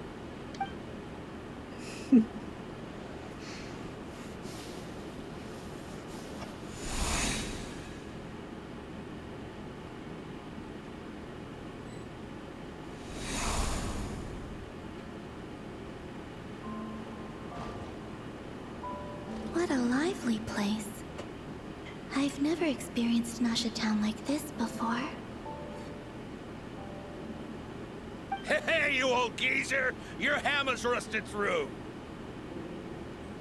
Who are you calling old geezer? Are they quarreling? I'm looking right at him! You've really gone downhill since giving your daughter free rein in the workshop. Can you even swing a hammer anymore? It shouldn't take you days just to fix a single chair. You might as well use that hammer to massage my back for all the good it's doing. Don't run your mouth, or you'll get a back massage that'll put you in bed for the rest of your life. Look, the materials haven't arrived yet, all right? You know how busy it gets in the days before Moon Prayer Night. I'll bet you send all the materials to your little princess. Blood's always thicker than water, huh? All right, you've made your point, Uncle Koski. As soon as the materials arrive, fixing your chair will be the #1 priority. And Dad, if you've got time to chat, why don't you lend me a hand, See? Lolka knows what the score is. I guess they're friends. But the way they spoke to each other was so ugly. Then again, it wouldn't be the first time I've seen something like this. Columbina! Sing outside my door in the middle of the night one more time, and I'll unscrew your vocal cords. You hear me? Oh, Zandrone. So that was her way of trying to be friends with me. What a pity. I won't get the chance to say any ugly things in reply.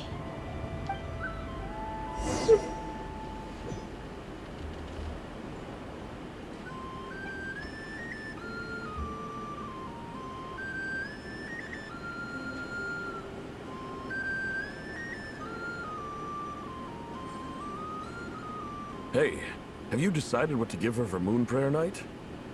I sure have. She's gonna get the surprise of her life when she's least expecting it. Then I'll whip out the ring and pop the question.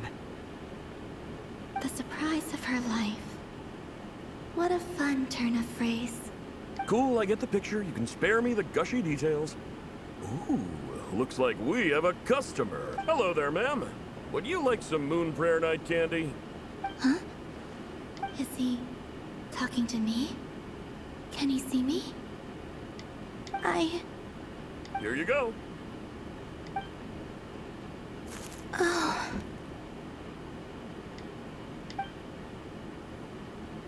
Come back anytime. Right. Now, where were we?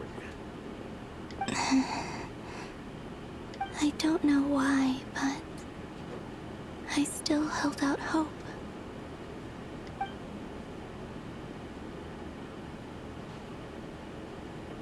The most important thing right now is to find that mage. This name thing seems super important too, but where do we even start looking? I'd better go pay the Fatui a visit.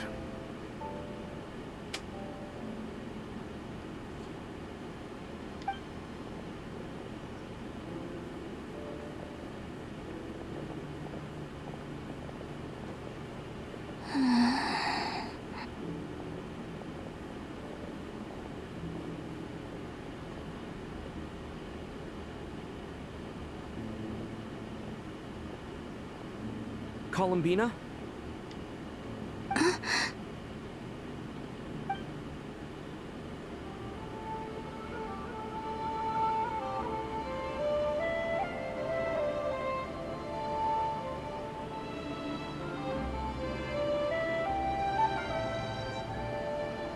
Traveler? Let's go! This is no time to be spacing out!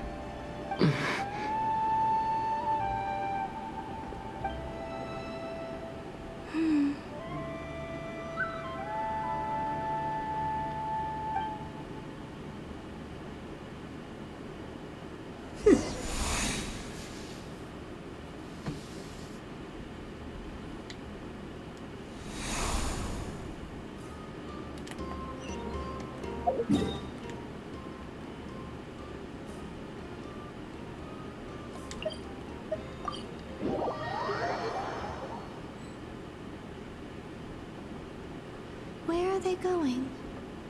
They mentioned a mage and... a name? So, Mr. Varka, are you acquainted with this Nicole? Or should I call her Mage N? Ah, not really. We've never met, though she has come up in conversation.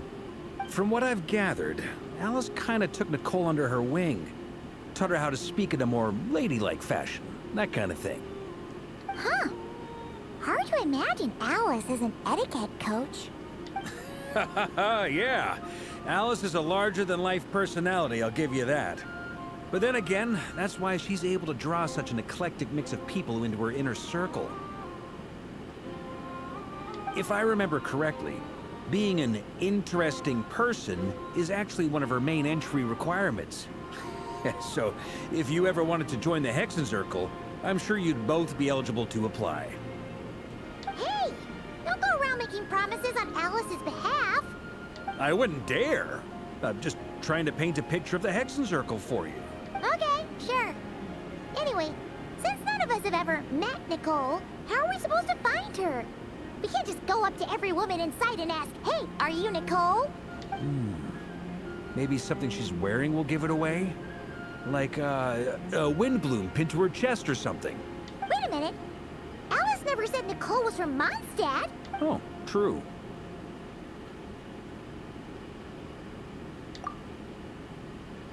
That would be... this young lady, then?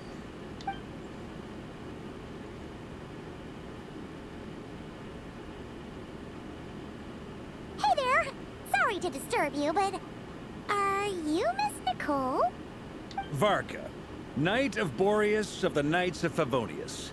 Alice might have mentioned me before. If we got the wrong person? Sorry. Well, this is awkward. When I shook my head, I meant, no, Alice hasn't mentioned you before. Huh? Where is this voice coming from? My apologies. For certain reasons, I am unable to speak. This is the only way I can communicate with you. It might take some getting used to, but I hope you can understand. Hey, it's fine. I'm more shocked by the fact that Alice never speaks about me. As for you two, we have crossed paths twice before, but it is nonetheless a pleasure to finally meet you. Oh, it's really you! Thanks for all your guidance in the past. You're quite welcome. This time, things are different. We have reached the unwritten pages of the story. You might say that we stand at the crossroads of fate. Now then, allow me to formally introduce myself. My name is...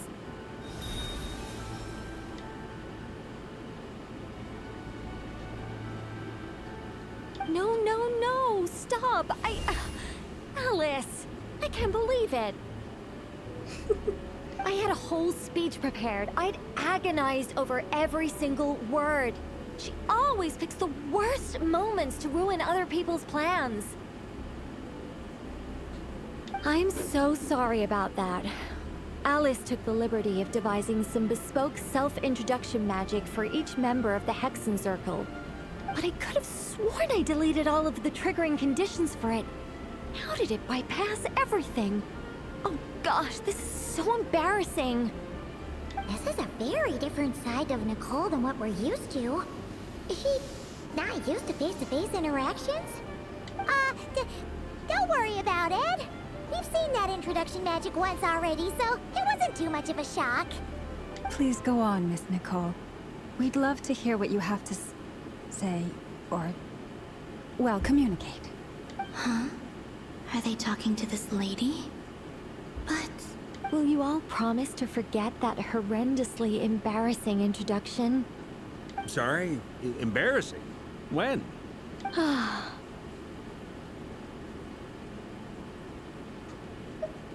Yes, my name is Nicole, and I am one of a very few angels who have retained both their preferred form and their power.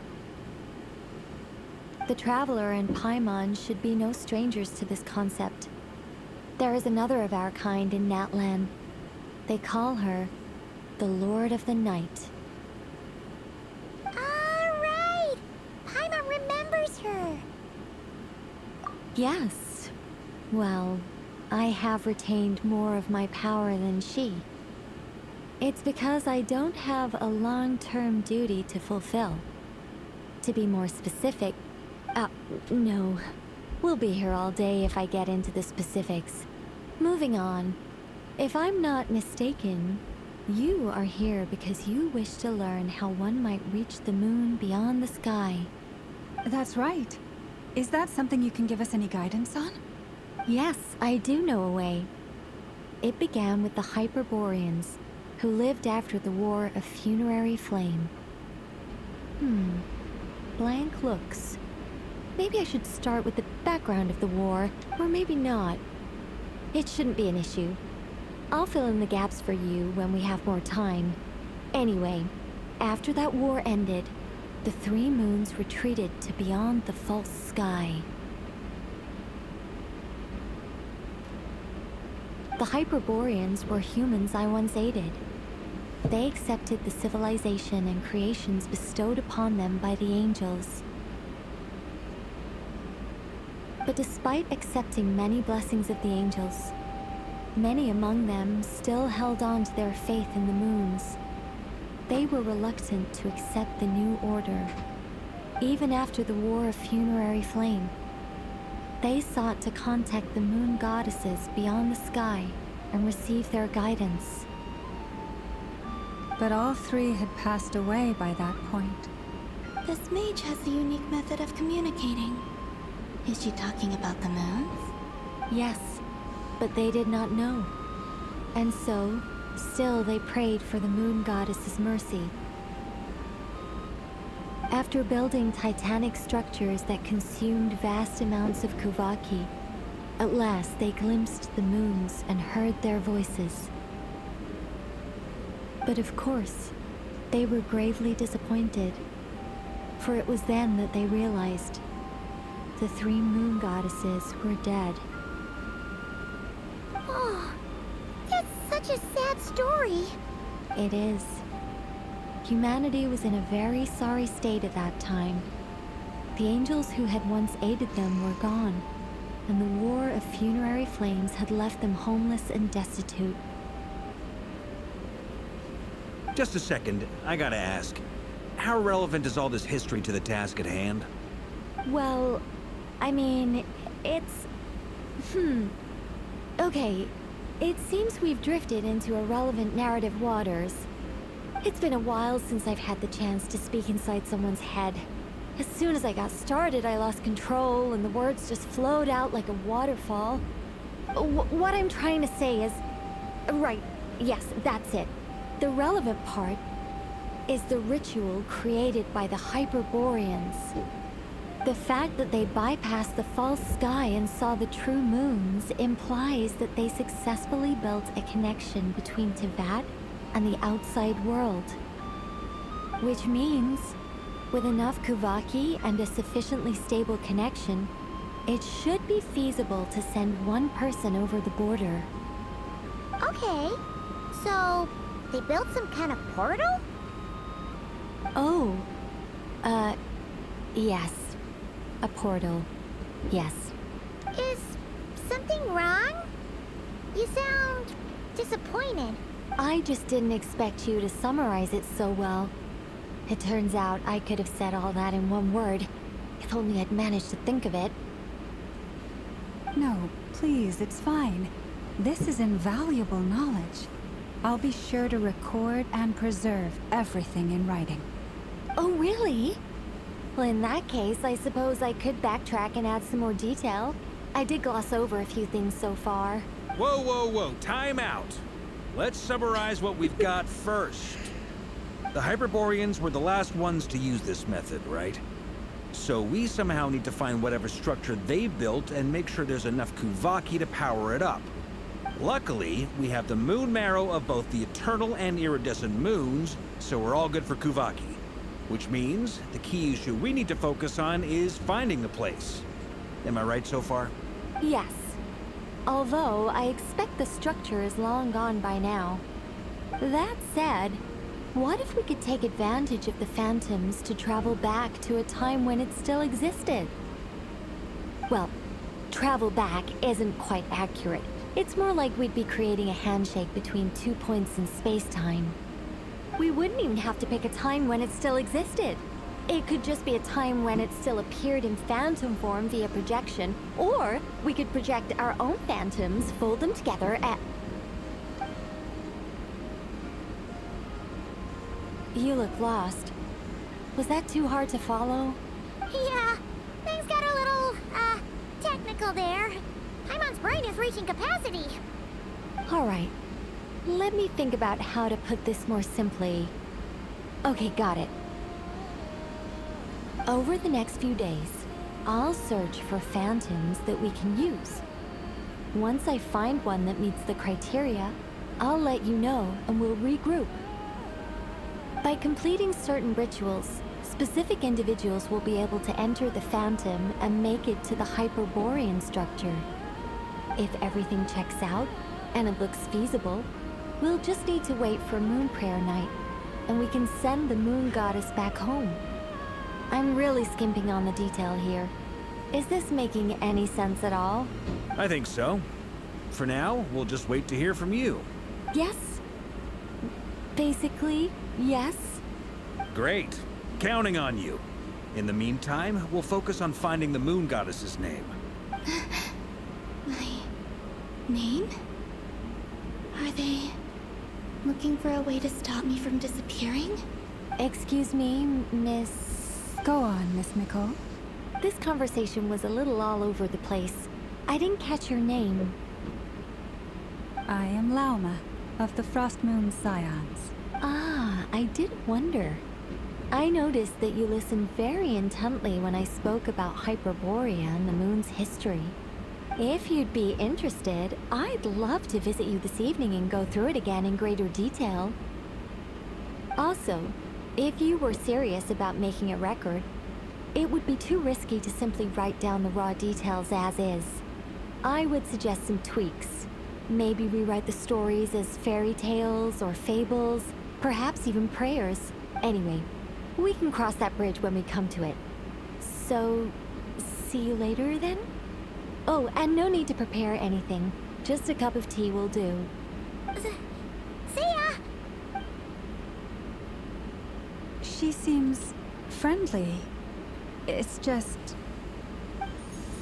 It's so nice to find someone who's actually willing to listen. I've been dying for a chance to finally go through all this systematically from start to finish. Any longer and I'd probably start forgetting it. Now Paimon gets why Alice told us to mind our heads.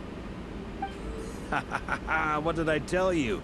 A lot of quirky people in Alice's orbit. Now then, the next order of business is, where do we start looking for the moon goddess's name? Maybe the rest of what Nicole has to say might give us some clues.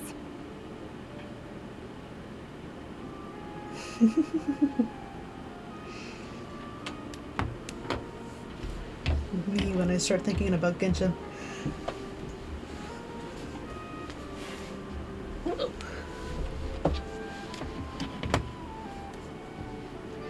Once I've heard her out, Or I'll rocks. summarize the salient points and share them with you all.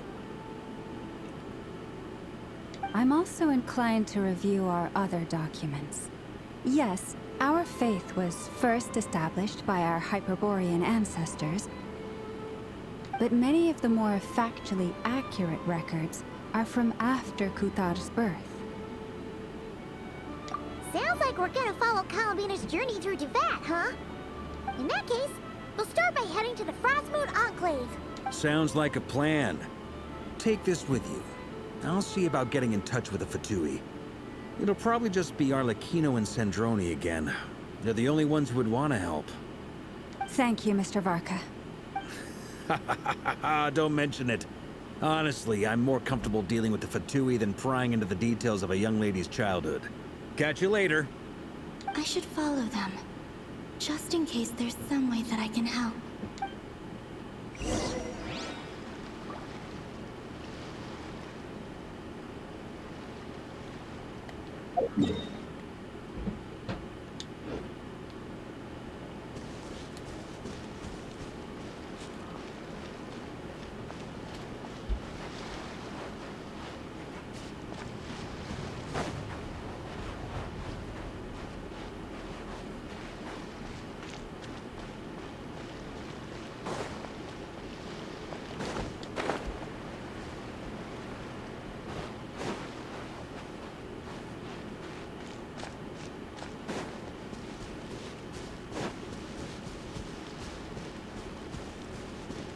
So Nicole is an actual angel, which means she's a Seelie.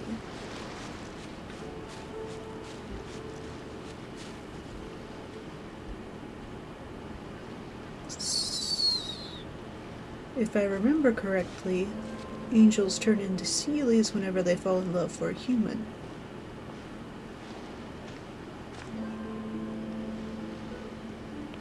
So she's not fallen in love this whole time.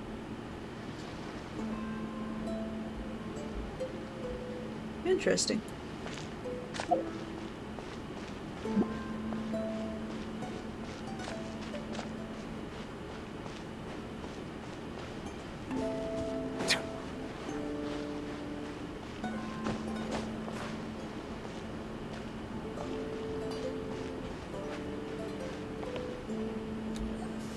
A while ago, I took the time to organize all documents in our possession that pertain to Kuthar. What you see here is the material I consider reliable.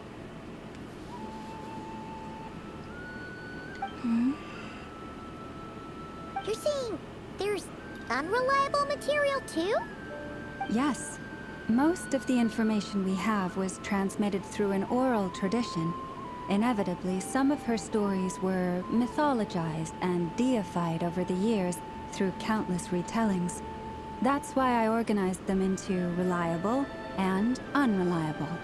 There's no sense seeking answers in history unless we can ensure the veracity of the historical record.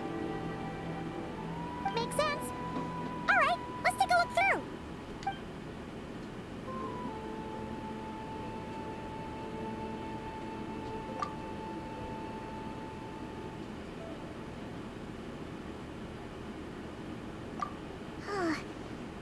all these records refer to Kutar instead of Columbina.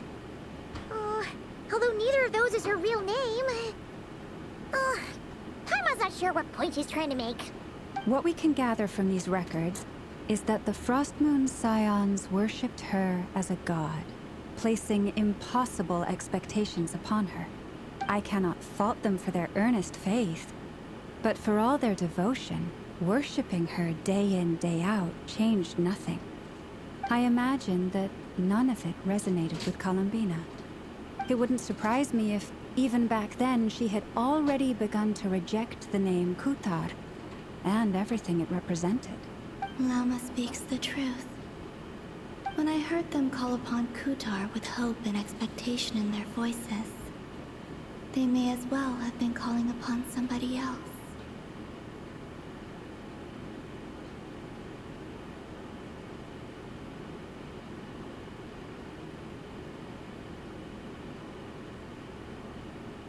Oh my. Is that a good thing or a bad thing? It's Shannon.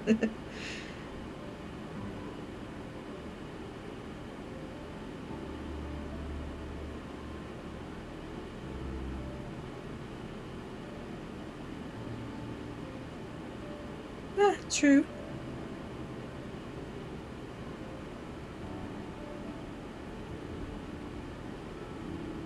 Oh, you got an Eva? Good.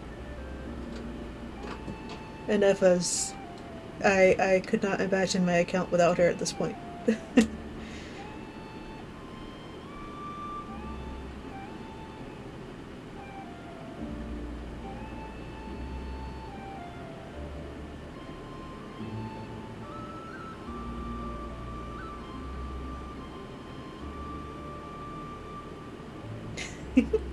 I hope you'll don't mind me being mostly silent, but I am laser focused. This is interesting.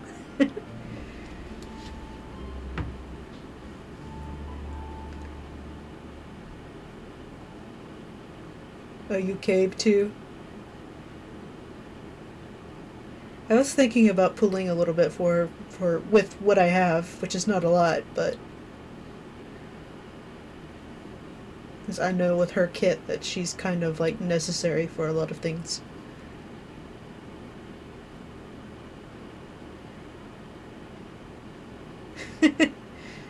I will when I get a chance.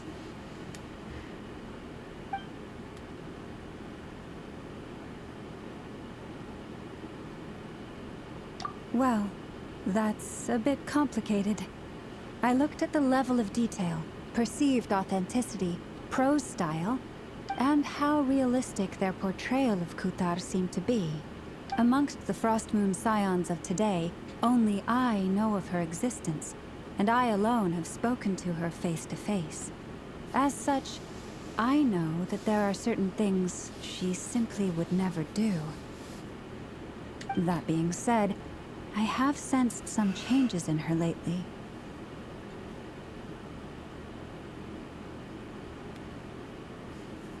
Yeah, you can. I let somebody in my world yesterday, I think, to get some flowers though, so there might not be all of them. Changes? Me?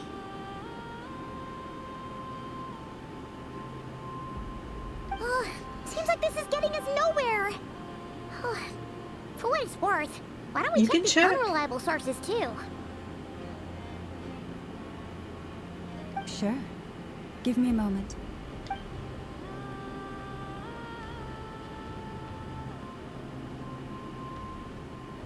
Exerting but a fraction of her divine might, Kutar sheared a great mass from the snow-capped mountain and cast it into the sea, upon whose surface shone the mirror image of the moon. Thus was formed the island of Hisi. Yeah, right. That doesn't even begin to pass the sniff test. The 3 moons are naught but lies through and through. Only one moon has ever shone for us, and Kutar is her name.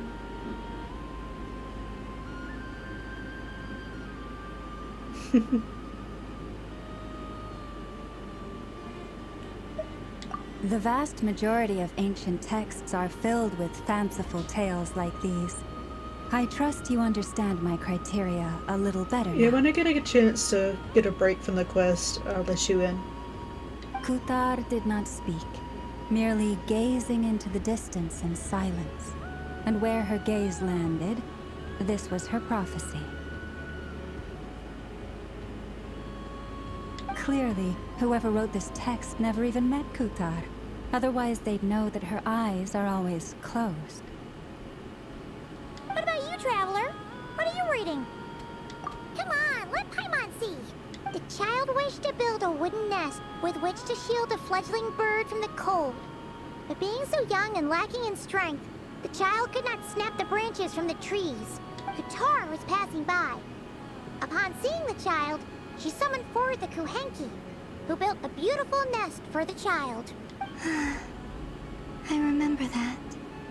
Not knowing the meaning of Kuthar's divine intervention, the child dared not to respond, and thus ran home to call their parents.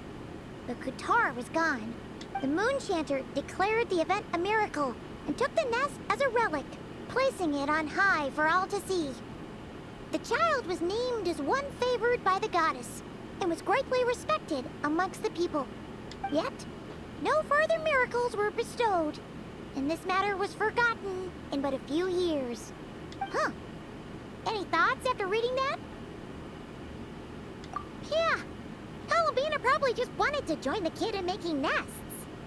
Ah. I'd originally considered this a fabrication, because Kuthar did not perform any similar actions in subsequent records. But now that I think about it, it does seem like something Columbina would do. It's just that... She didn't know how other people would interpret her actions. She was probably worried about making things difficult for people. So, she gradually stopped joining in. Yes. Oh, that's so sad.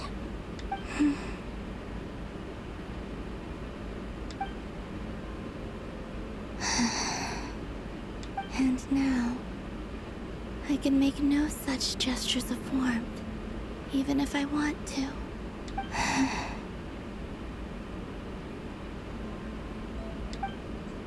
Still no name. That's a bit of a shame. But we did learn some interesting stories. That's gotta count for something. Barca said he was gonna set up a meeting with Arlecchino and Sandrone, right? Let's go back to Nasha Town and see how he's doing. Shannon, you can join now if you want to.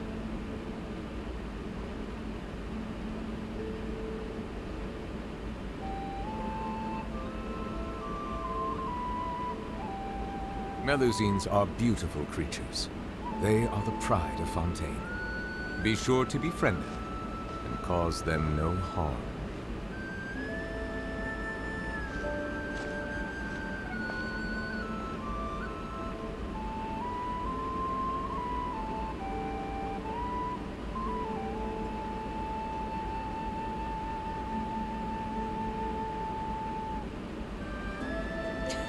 Okay.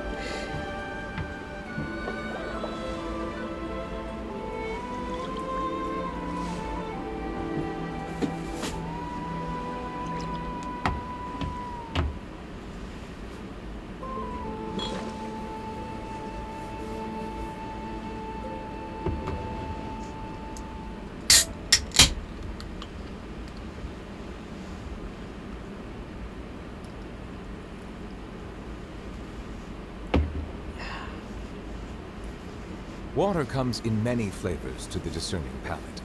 Mondstadt's water is crisp and pure, while water from Liyue has an enduring aftertaste. In Inazuma, the water possesses a depth of flavor unlike any other. Sumeru's water, meanwhile, has a rich and complex flavor profile, but it must be savored patiently to fully appreciate it. Oh.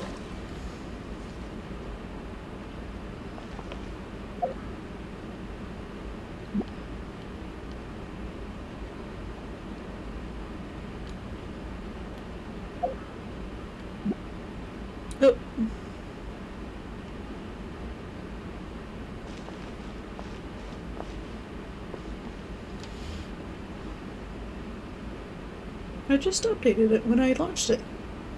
Okay. Ow. Okay. Actually, I'm gonna put us in be right back mode because I have to pee. Give me 1 second. Well, a little bit more than a second.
Hello, I'm back.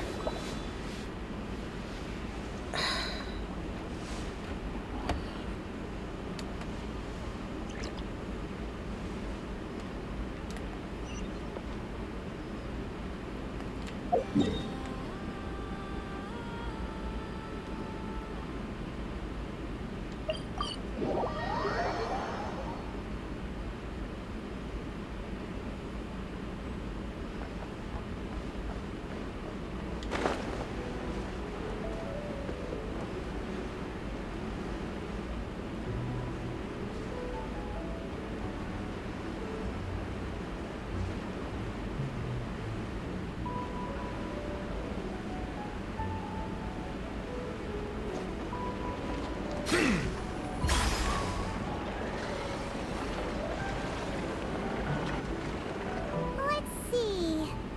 There's Varka. Oh, and it's Durin and Albedo too.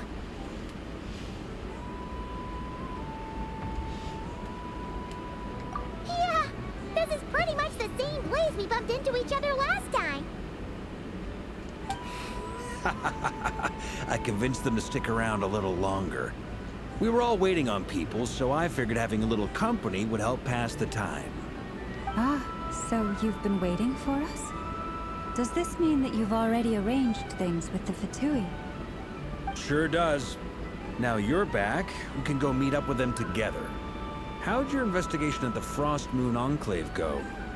Well, we didn't find out Columbina's true name. But apart from that, it went pretty well.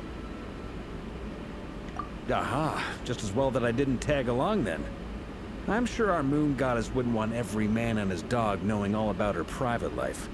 Still, desperate times, desperate measures, I guess. Someone had to do it. Albedo! So, Varka was waiting on us, but what about you two? Are you waiting for Alice? Oh, no. We already met with her. We discussed that experiment I mentioned to you last time. Oh, and she also handed me this communication device. That's right. I understand she informed you about the relationship between the Phantom phenomena and Tevat's borders, yes? She wants me to help her with some more experiments on that front. She said that she'll contact me through this device with more information. Ah, I see. Following instructions and making observations. Pretty common research method. Takes me right back to Albedo's lab. Wait, then who exactly are you meeting? Someone you know. Albedo's met him too. But I don't think Miss Lauma or the Grand Master have been introduced. Scaramouche? Introductions are overrated, especially in cases like this. It's you! So, it's not like the academia has prohibitions against going abroad. Also, I applied for leave. I've been writing to Hat Guy since obtaining a human form. I've already brought him up to speed on everything that's been going on in Nodcry. Hat Guy? Turns out, I actually have heard that name before. Oh? Then why did you react the same way I did? I only knew the name, not the fella. But since we're all here, let's do some introductions for what it's worth.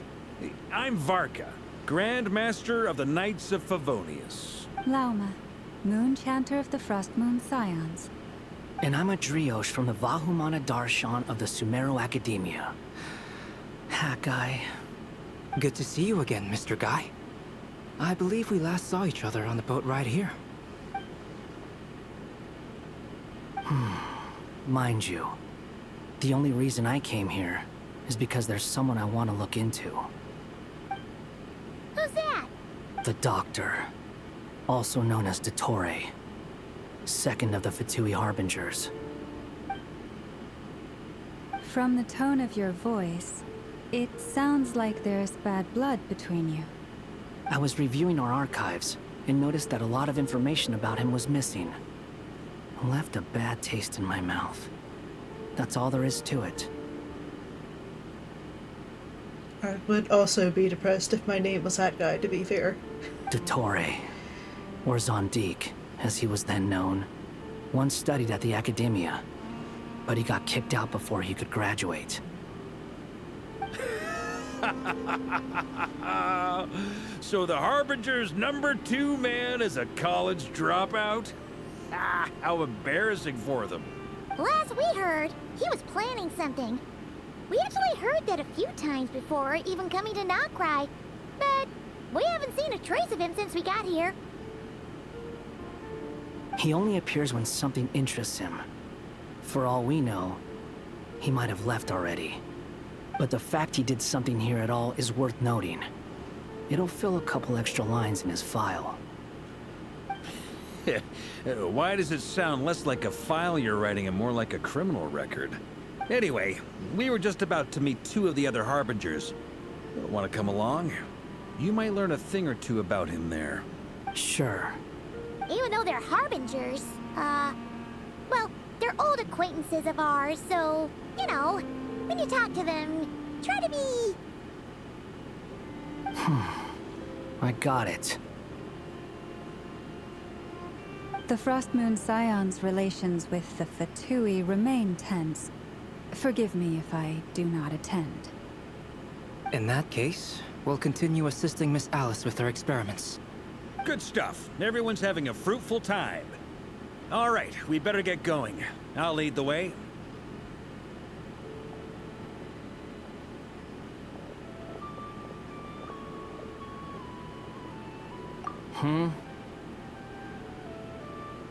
Well, yeah, that's obviously part of it.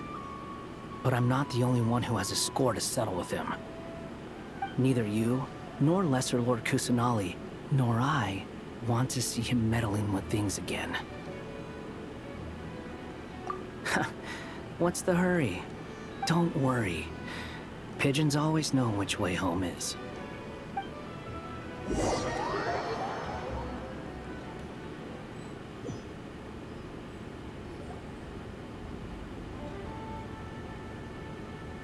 You made it. The girls. Who is this? A scholar from Sumeru. They call him Hat Guy. He's an old friend of the Travelers. Wait, this is the academia representative you wrote about?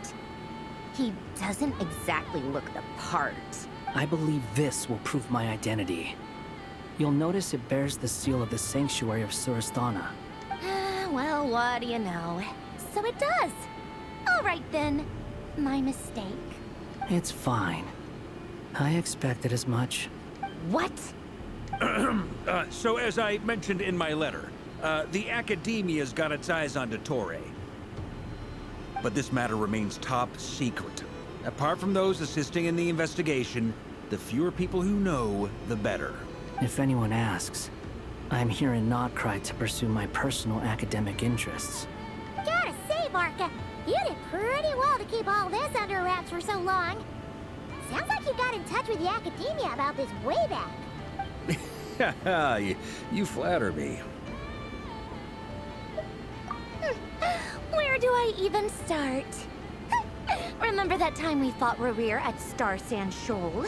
He sure let me have it then, didn't he? I'll bet Dottore had that all sketched out, with me as his convenient little pawn. He could not care less about us if he tried, but hey! The feeling's mutual. Does Dottore really strike you as the sort who values his relationships with his colleagues? Fair point. Definitely not. Which is why I always keep my guard up whenever he starts making suspicious moves. To that extent, our motivations align. On top of which, I consider you trustworthy people. Now, back on topic.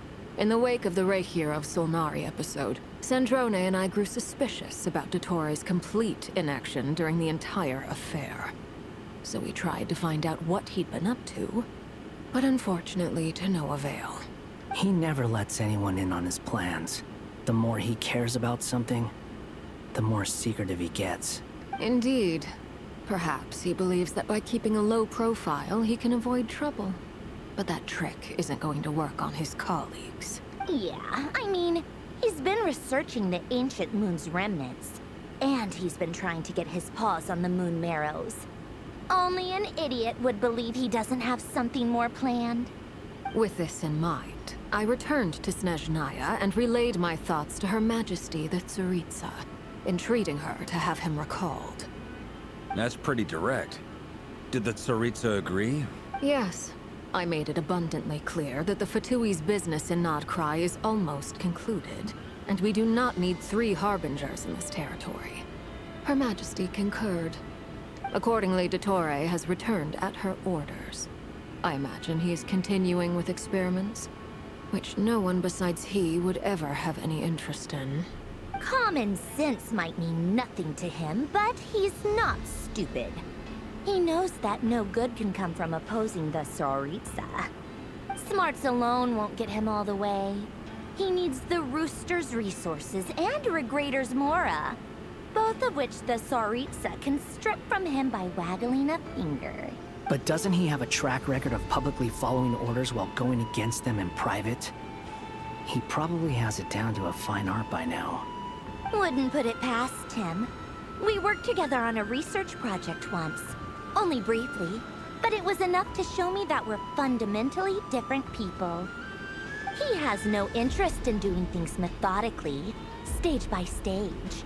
His thoughts jump all over the place, and the moment his curiosity is satisfied, or he gets the results he wants, he disappears. The only similarity we share is that, once we set our minds on doing something, we will see it done, whatever it takes. Well, we definitely saw some of that in your battle with Rerir. You got so competitive. Ugh, do not remind me. Then I believe we all concur. Dottore will not simply give up. Fantastic. Now this is turning into a whole day of unpleasant memories. Ugh. Are you talking about the moon marrow stuff? He also strikes me as the kind of person to disregard experimental regulations, ruin all the equipment, and go way over budget. Then leave the first person he can find to deal with the fallout. Exactly. This one time, he was running some high-temperature experiment and the substance exploded. But does he care? No. He orders his subordinates to open the device so he can observe the results. which causes the gas inside to leak out. That gas was poisonous! If I hadn't been there, who knows how many people might have died. And after all that, he left while I was still cleaning up after his mess. What a waste of time, he said. Waste of time? The nerve! He wasted my time! You've been bottling that up for a while, huh? Hat guy, I must say, you seem awfully familiar with internal Fatui affairs. Especially when it comes to Dottore. Thank you, Lady Harbingers, for providing such valuable information. I have no other questions for now, so I'll be on my way. Wait, what? You're just gonna leave? You're welcome to join if you want.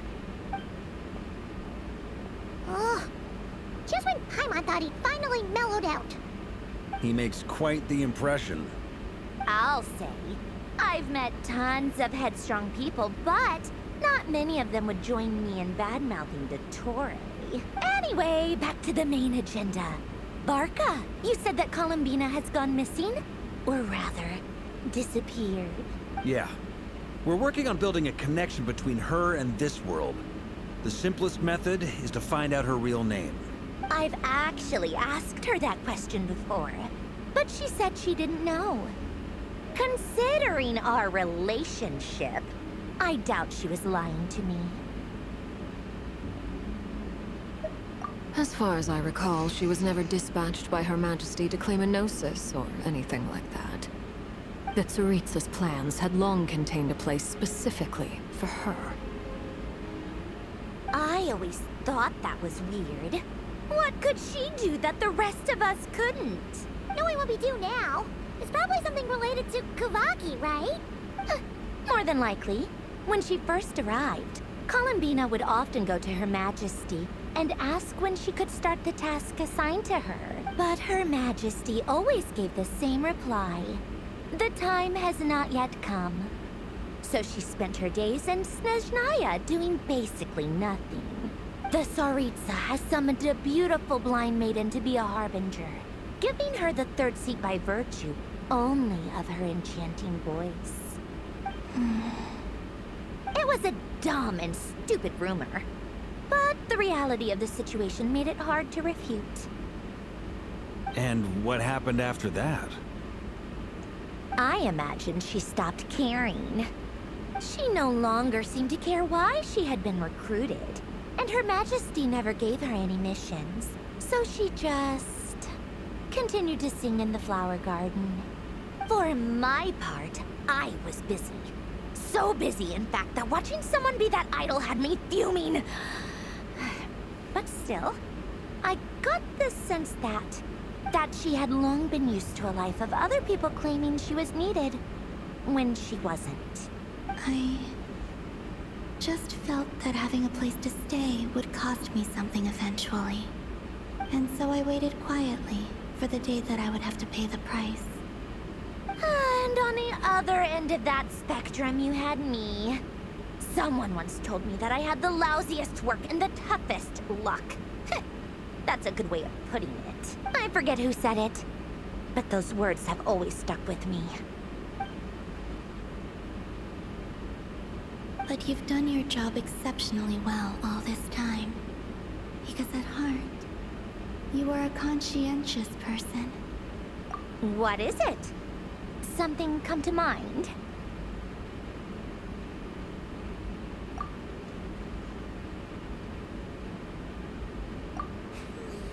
That makes sense.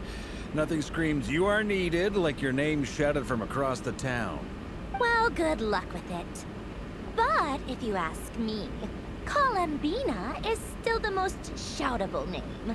I'm just so used to it now. After all the arguments we've had, I can't be bothered trying to remember another name for her. Nor I. Sandrone. Harlequino.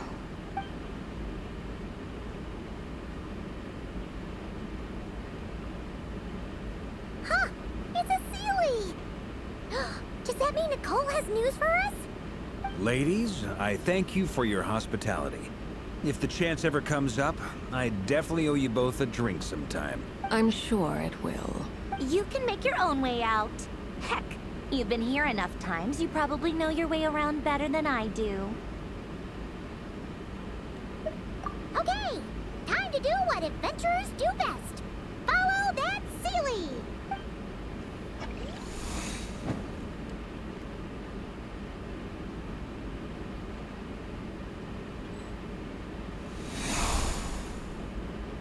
Here you are.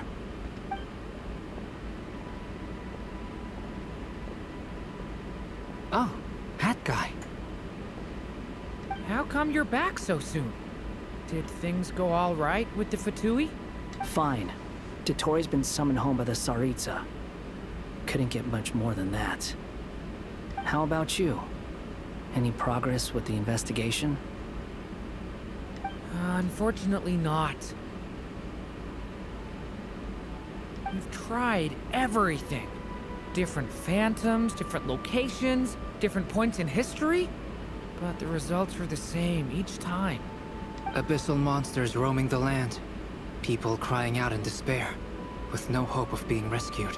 Every time I see it, I can't help but think, is this what it was like in Mondstadt when Dragonspine Durin attacked? And if I fail in the task I've been given, will I create yet another tragedy? That's just meaningless speculation. When we encountered similar phenomena previously, I tried to interfere with those illusions, using sounds and lights to guide them. However, we could not change their fates. At most, we were able to extend their existences. The events of the past are like fate that has been written into Irminsul. There isn't a living thing in Teyvat that can escape its past. But Miss Alice instructed us to try to find ways to change the outcome that these phantoms face. It's an impossible task. Can't you just refuse? Since she asked us to do this, I feel like it can't truly be impossible. Or if it is, well, mages can make the impossible possible. I could not have been born as Durin otherwise. But you also said that your past 39 attempts were fruitless. That's true. But you're still going. Yes. After this many futile attempts, surely you realize that you're not doing this because you still believe what some mage told you. It's because you want her hypothesis to come true. It's something you wish for deep inside. So, think for yourself about what you want to do. As long as you don't believe it's futile, it isn't. Yeah. Previous experience indicates that we cannot touch the phantoms, which limits the effectiveness of our interventions. If we want to clear this hurdle, we need to break this rule somehow. Same thought here. Following the same rules means repeating the same failures. Reducing ourselves to mere playthings of fate. So you mean we need to figure out a way to make contact with them despite knowing that we can't? Yes, and I suspect that's something only you are capable of. Everything in Teyvat is logged in Irminsul, but the withering that once occurred in Sumeru was a sign that the Great World Tree was being corrupted. This corruption allowed things that should not have existed in Teyvat to appear. This is tantamount to rewriting reality to an extent. You're saying abyssal power might be able to affect those phantoms? No one's ever tried it before. If you're gonna try it, it'll take courage. And you have to be confident that you can control it. Is anyone there? Has anyone seen my daughter? She's missing. I have to find her. I hear someone inside. Spargana? Are you in there? Ah! If I can use my abyssal powers to warn him that there is danger here, maybe it'll change his decision. Maybe he'll stay away. Yes. The important thing is not the nature of the power, but rather how you use it. To intimidate and obstruct. Sounds about right for the Abyss. Let me try. I should be able to influence that thing. Have you seen a little girl? What? This isn't the time for that! Just run! Back! I hear someone inside. Spargana? Are you in there?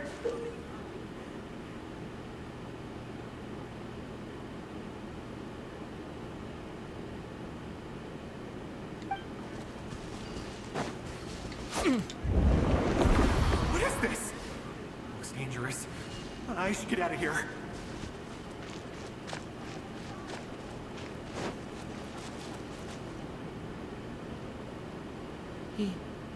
He really left. Ha! We did it! Don't celebrate too soon. Follow him. See what he does next. Monsters approaching from the front. You need to stop them and create an opportunity for him to hide.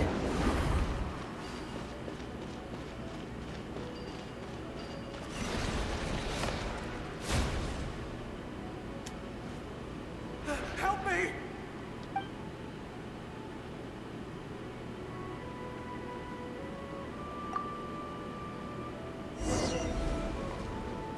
Monsters approaching from the front. You need to stop them and create an opportunity for him to hide.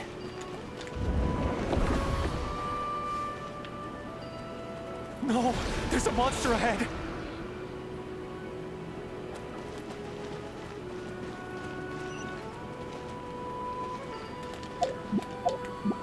Wait, is that the barrier I saw earlier? Why is it appearing now?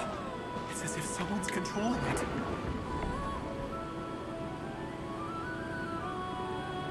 The monster's gone. Is it safe now?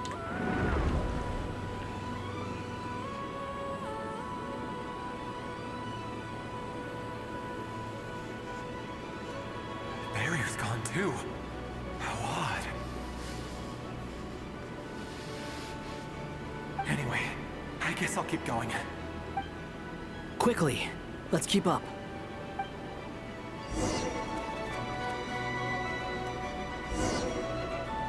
Wait, there was someone else here? Don't go any further. We've got anti-monster traps laid out everywhere. But my daughter must just be up ahead. I have to go. This way's blocked.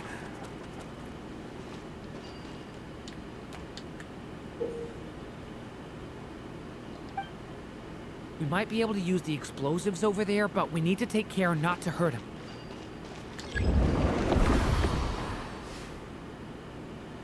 I'll use the barrier to keep him at a safe distance. This barrier seems to be helping me somehow.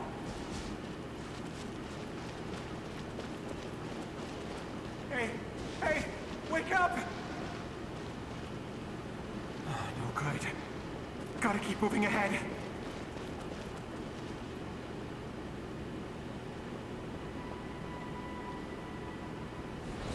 So many monsters! There's still a chance, Durin. Use the traps.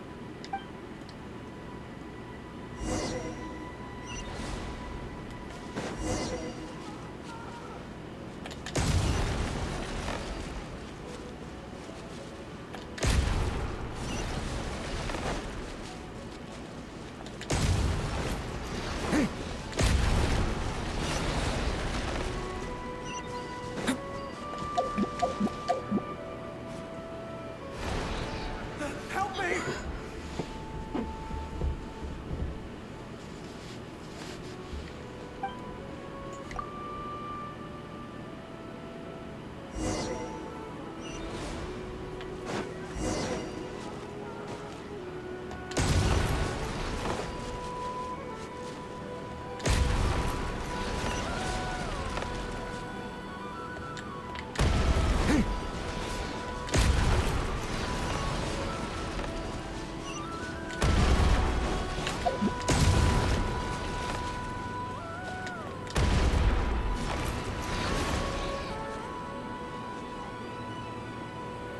This is a new development. I've never seen this happen before.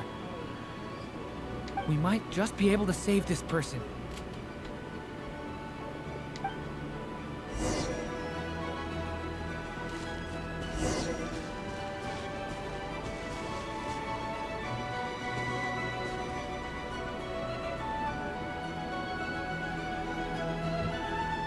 Hello there. Have you seen my daughter? Spargana's her name. She's carrying a large backpack. Get out while you still can, you fool. You won't find any survivors here. But I can't just leave her here. She must be so scared right now. Sorry. Wish I could help, but I haven't seen her. Okay, thank you. If I do find her, I'll get her to shelter and come back for you. Don't bother. I've got nowhere left to go. What's that noise? Monster! No, if he goes inside, he'll be walking into a trap. Let's try this once more. This time, we have to stop him.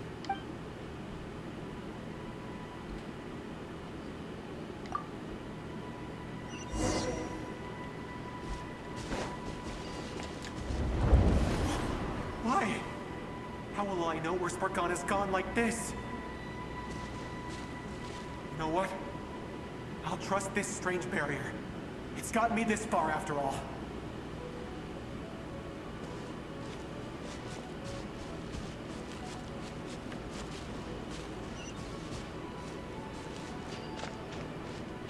What? Spargana, are you there?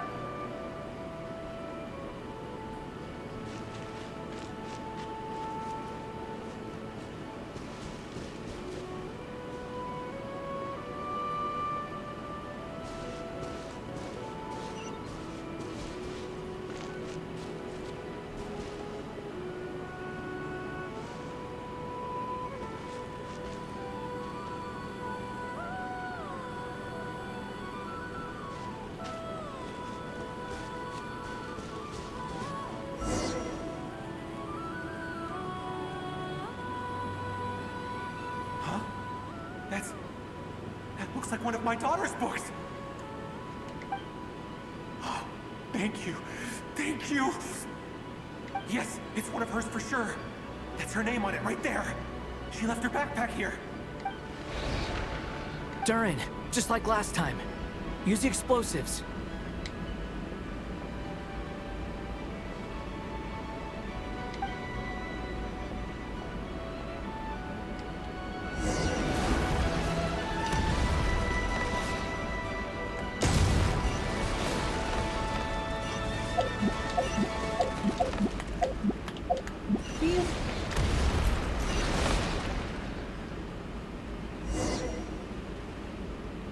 It won't work. There's not enough left. If he makes it in, he'll die. But then, this clue could be the key to him finding his daughter. It might not be the only one. Better he misses that clue than loses his life. I guess so.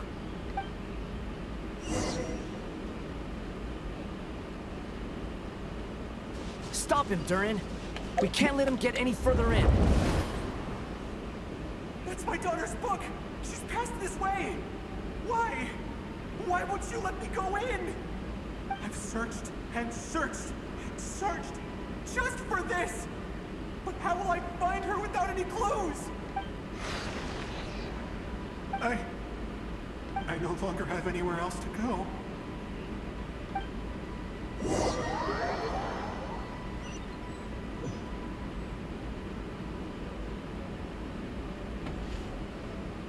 I'm sorry. I'm so sorry. He refuses to go anywhere else. Whether he opens this door or not, all that awaits him now is death. We couldn't change his fate. Albedo? Hat Guy? Let's try one more time. I don't know how we're gonna do this, but I don't want to give up either.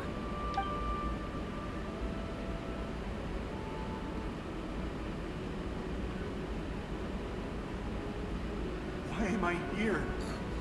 What's going on? All these scenes running through my head. Where are they from?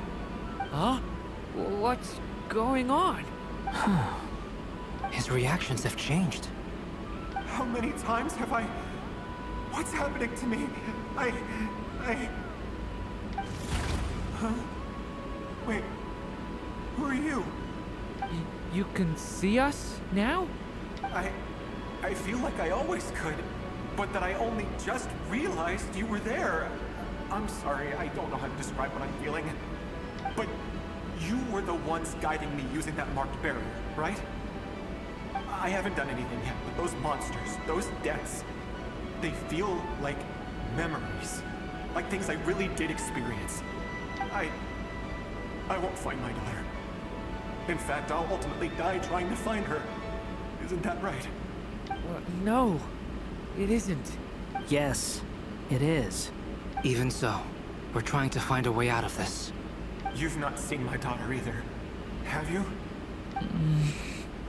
It seems she really isn't here. I'm sorry we couldn't help you. I'm just tired. Maybe this is destiny. Maybe it doesn't matter how hard I search. How long do I have left? Experience says 15 to 20 minutes. 15 to 20. Thank you for all your help. Let's rest a while. You look exhausted too. Now's not the time for you to start pitying us. It's not pity. I'm just realizing that I've only got 10 or so minutes left. You know?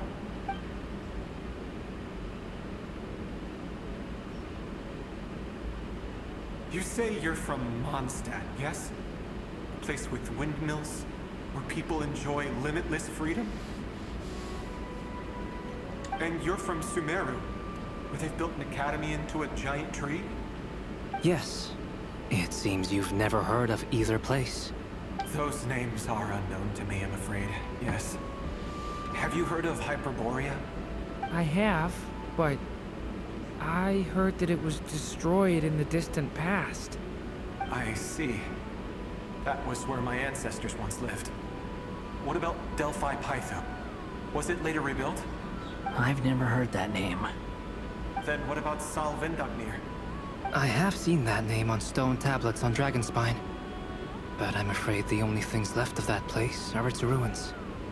I see.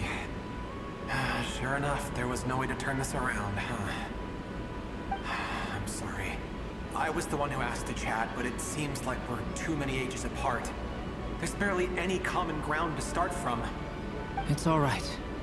We did hear something new, at least. From how you speak of your lives, things must be going all right for you, I guess.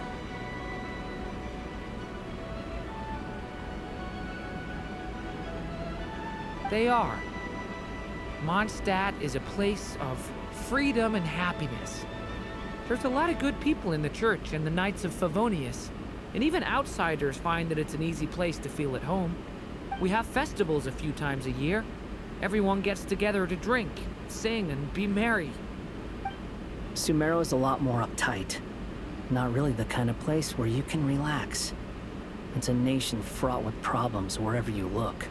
But if all you want in life is to seek knowledge, I guess it's pretty much paradise. That's wonderful. In other words, after this all-devouring black tide passed, humanity did not merely avoid extinction, but rose to build prosperous civilizations anew. I mean, I can see you all right now. That must mean the future isn't a total mess, right? That's true. Well, time's almost up. Let's part ways, I think. Might be best if you don't waste too much time on me. The chances are slim, I know, but I'd like to spend these last few minutes looking for Spargana. If things work out, I'd love to tell her about what I've heard. May we meet again. Well, or not, most probably. In that case, may your wishes come true.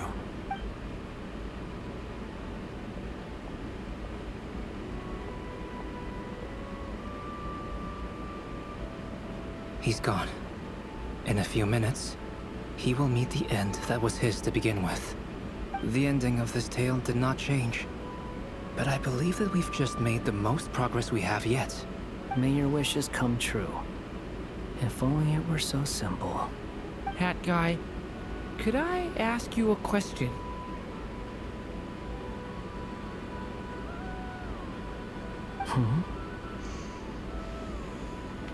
You've never talked about your past. It seems complicated, and it weighs heavily on you, too.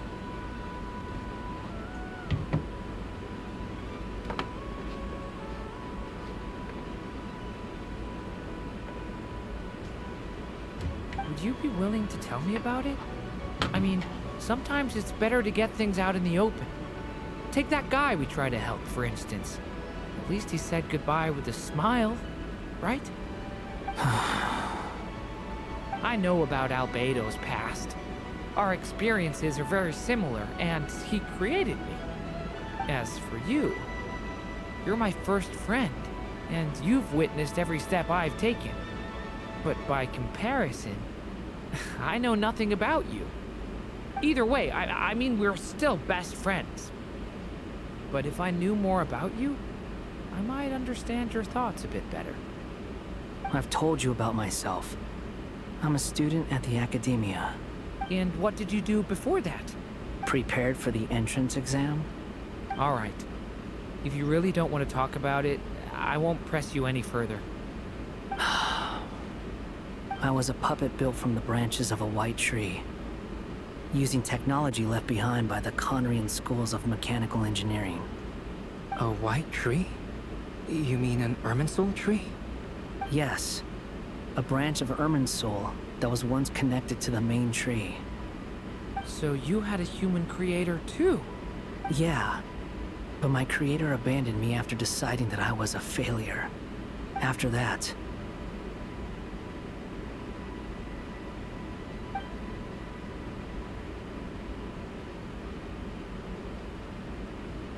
Durin.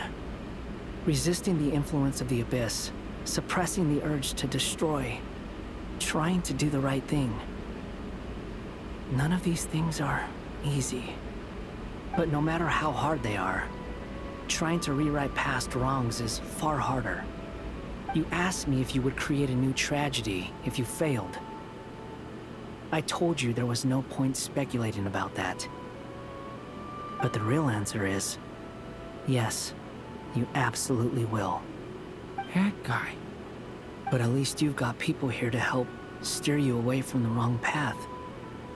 So, just keep aiming towards the light. I will. I promise. All right, break time's over.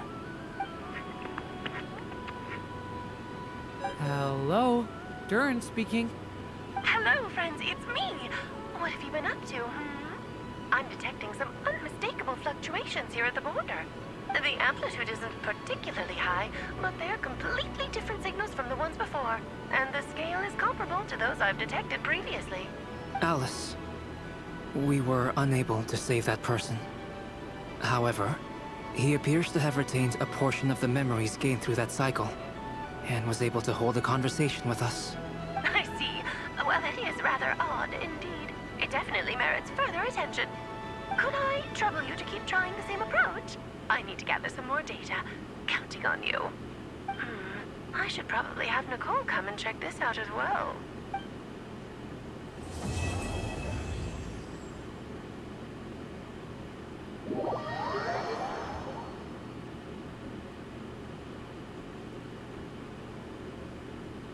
There you are.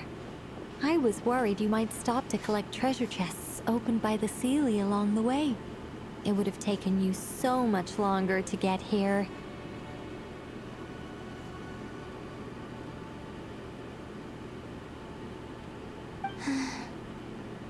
Another conversation I cannot hear.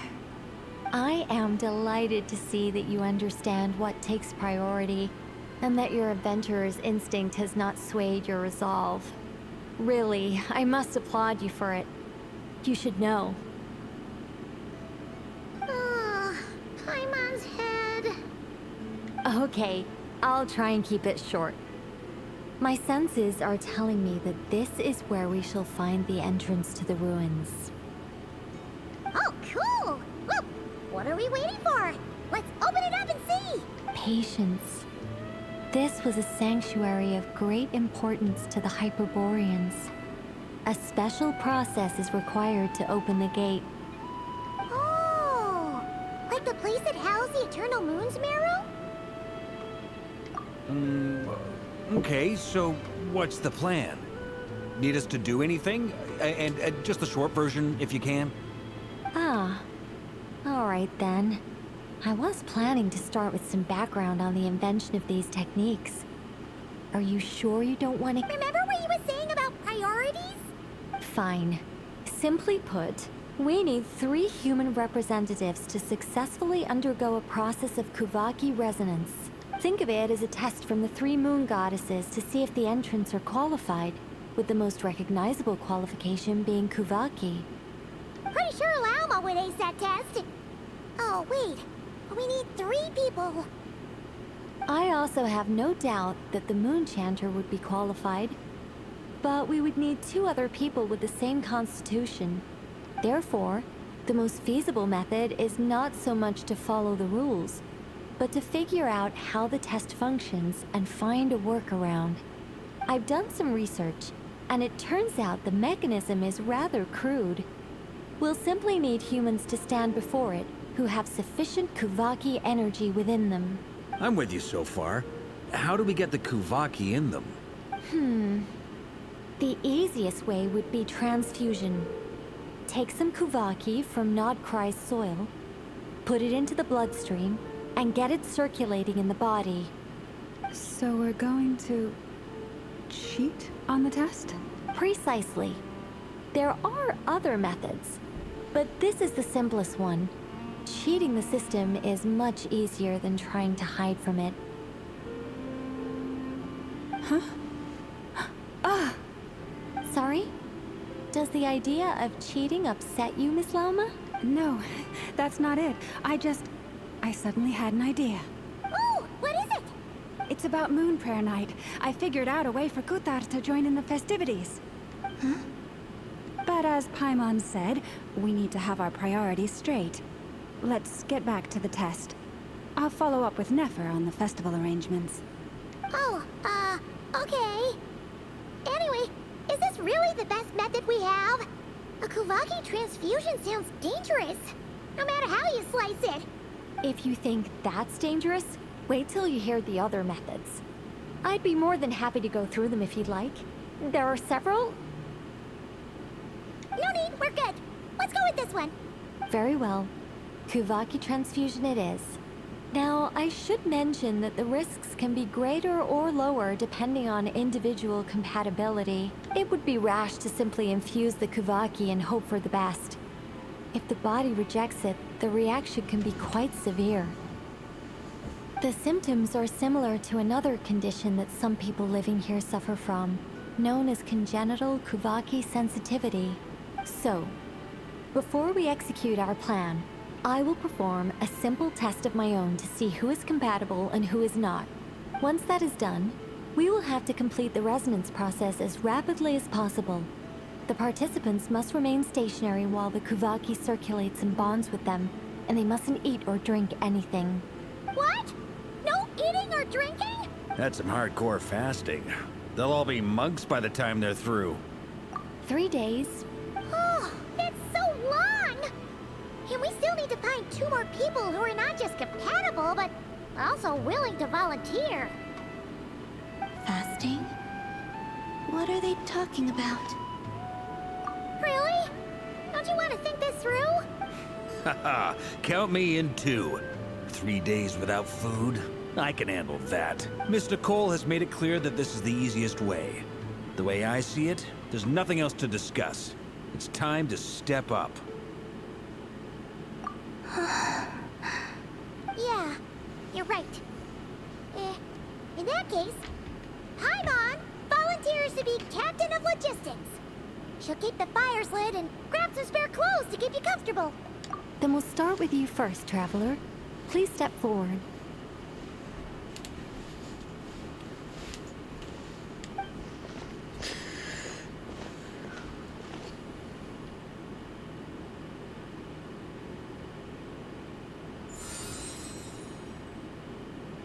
How's it going? Do you feel anything? How about now?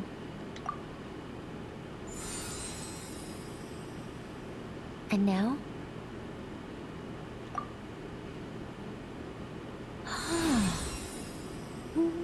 What about now? You guys, it's not a competition, you know. All right, I'm officially impressed. Even as a descender, you can withstand far more than I imagined.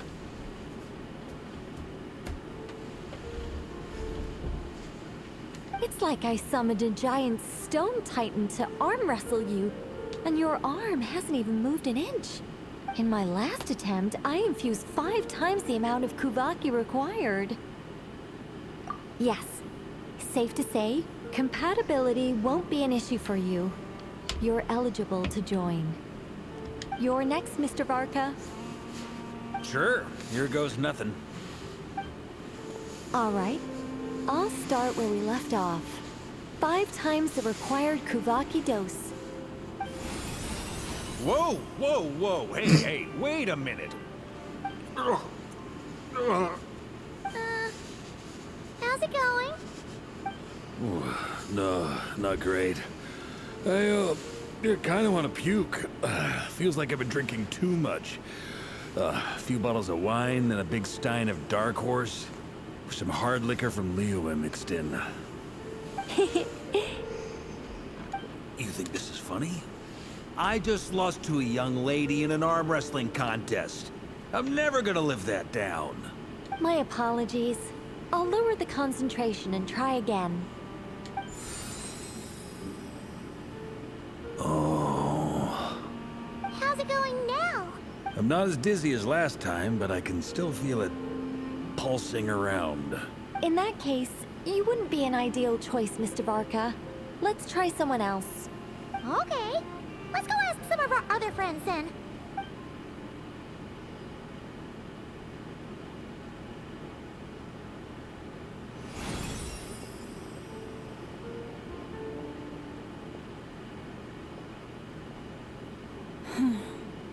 No surprises here, Miss Moonchanter.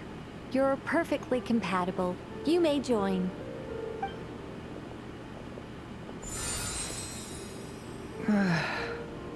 I'm getting a slight headache. Shame. You were so close. Whoa, I'm itching all over. Allergic reaction. We can't have that. Huh?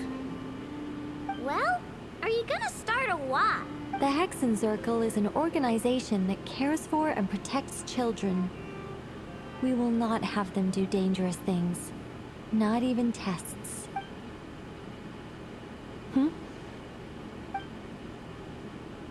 Is something the matter? The candidates have to be human.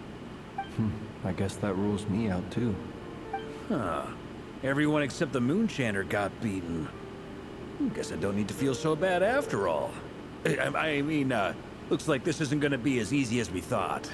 Perhaps I could ask for volunteers among the Frost Moon Scions. I'll see about talking to some trusted Lightkeeper colleagues. Itlua springs to mind. In fact, I think we had some former Frost Moon Scions join our ranks recently. Can you give me the scientific explanation for how the test works? I can probably make some kind of test bot. Then we can just zip through Nasha Town, going up to people and pressing a button to check their status. Wouldn't that be way easier? No. Wow! No elaboration for once. How about I contact the Knights of Favonia's garrison in the Wave Chaser plane? Shame that Lohan's already left. And that guy's even tougher than I am. Strange. The moon goddess is clearly revered by many people. So why is she on the brink of disappearing? She mentioned that the world has rejected her from the very beginning. And when we fought the Rahier of Solnari, it seemed like she exhausted her power for our sake. Also, I'm not sure revered is the right word for how people feel about her. Gratitude, certainly. For my part, anyway. It's basic reciprocity. She helped us, so she deserves our help in return. Yeah.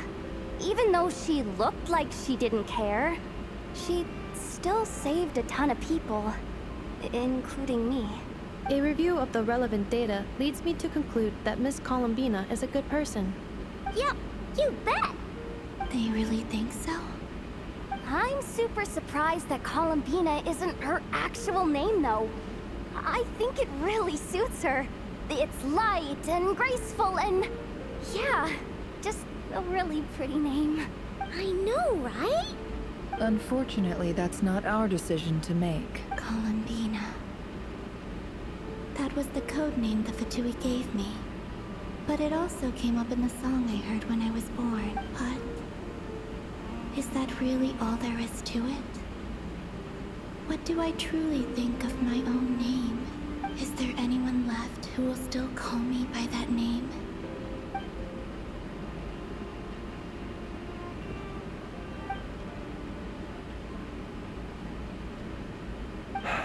Moonprayer Night is getting closer by the day. We're running out of time. We need to look for other candidates. Then allow me to try. Huh? What are you doing here? You contacted your friends via the Adventurers Guild. Sandrone has been keeping an eye out for something like that, so she informed me. Since I have the ability to accommodate a moon marrow, I should prove to be a suitable candidate. Arlecchino. When can we begin? I see. We can begin right away.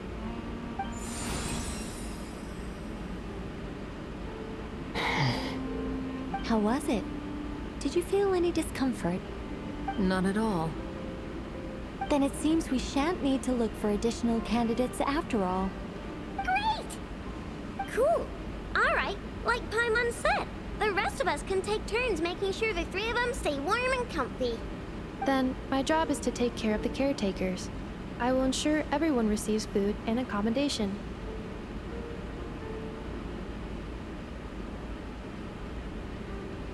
I'm ready as well.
The work is done.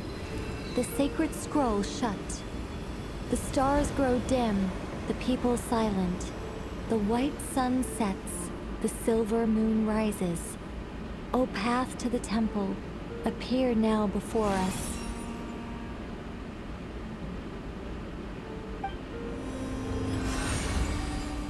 Wow! It really opened! So that's what all this is about. They've been trying to open this gate. With a calm mind, this proved not too arduous. Come, let us enter.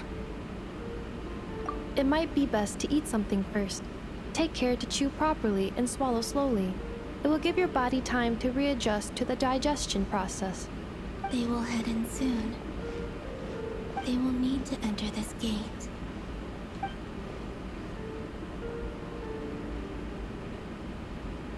Huh? I cannot pass through. Is it because I have no physical body? It has been 3 days. My strength is all but completely faded. Can I really hold on until Moonprayer Night?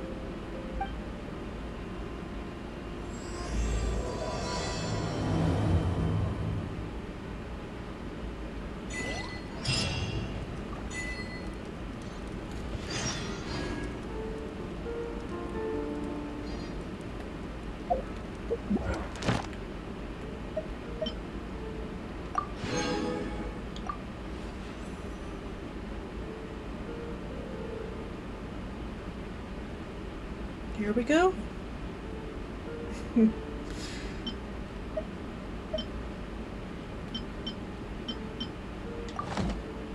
I see the value in my own work, but I also see the meaning in all the endeavors of the people of Fontaine. I believe I will continue to take pride in fulfilling my duties. Nuvalet, I love you, but please.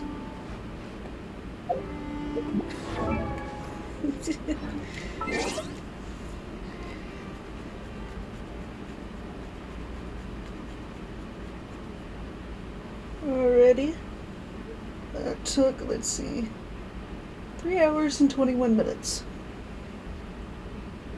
And it's 11 o'clock now, so not bad. Oh.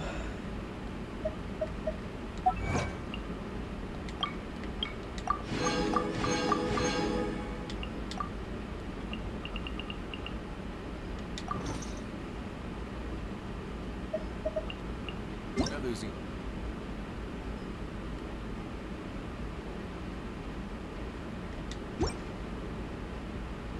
Are beautiful creatures. They are the pride of Fontaine. Be sure to be friendly. Let's see.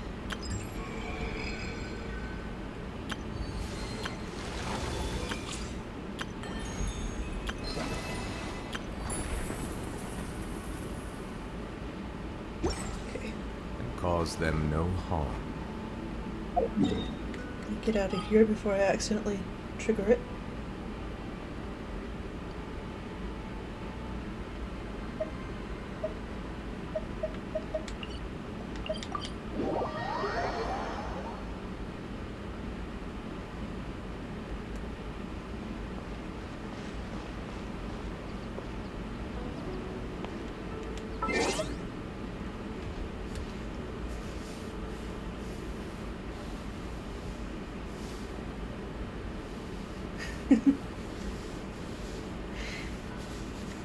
Yeah, some of those world quests go on forever.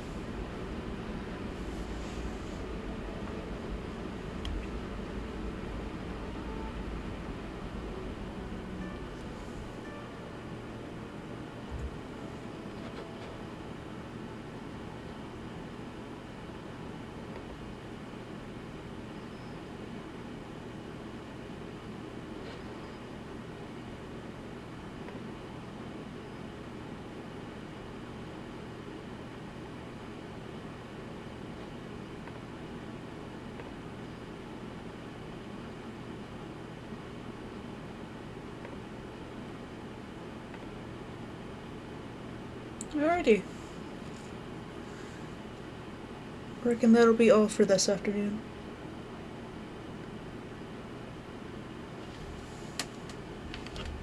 Or not even afternoon, tonight.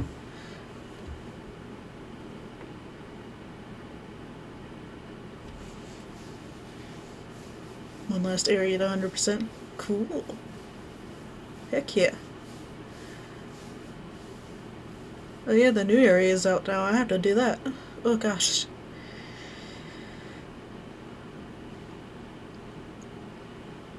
Let's see.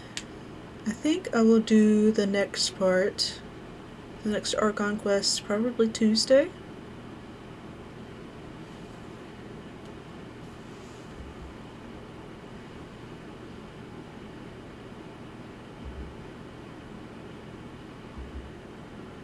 Accidentally put on my wings.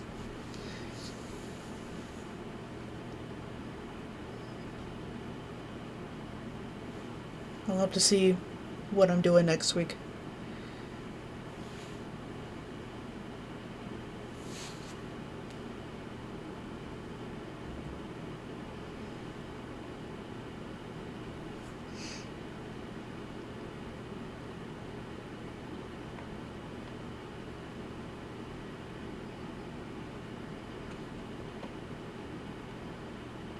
Tuesday, I think. But yeah, I need to get up and stretch, so I'm gonna go ahead and end the stream. But thank you for coming. I see 4 of you here, so thank you to all 4 of you. And maybe I'll see you again on Tuesday.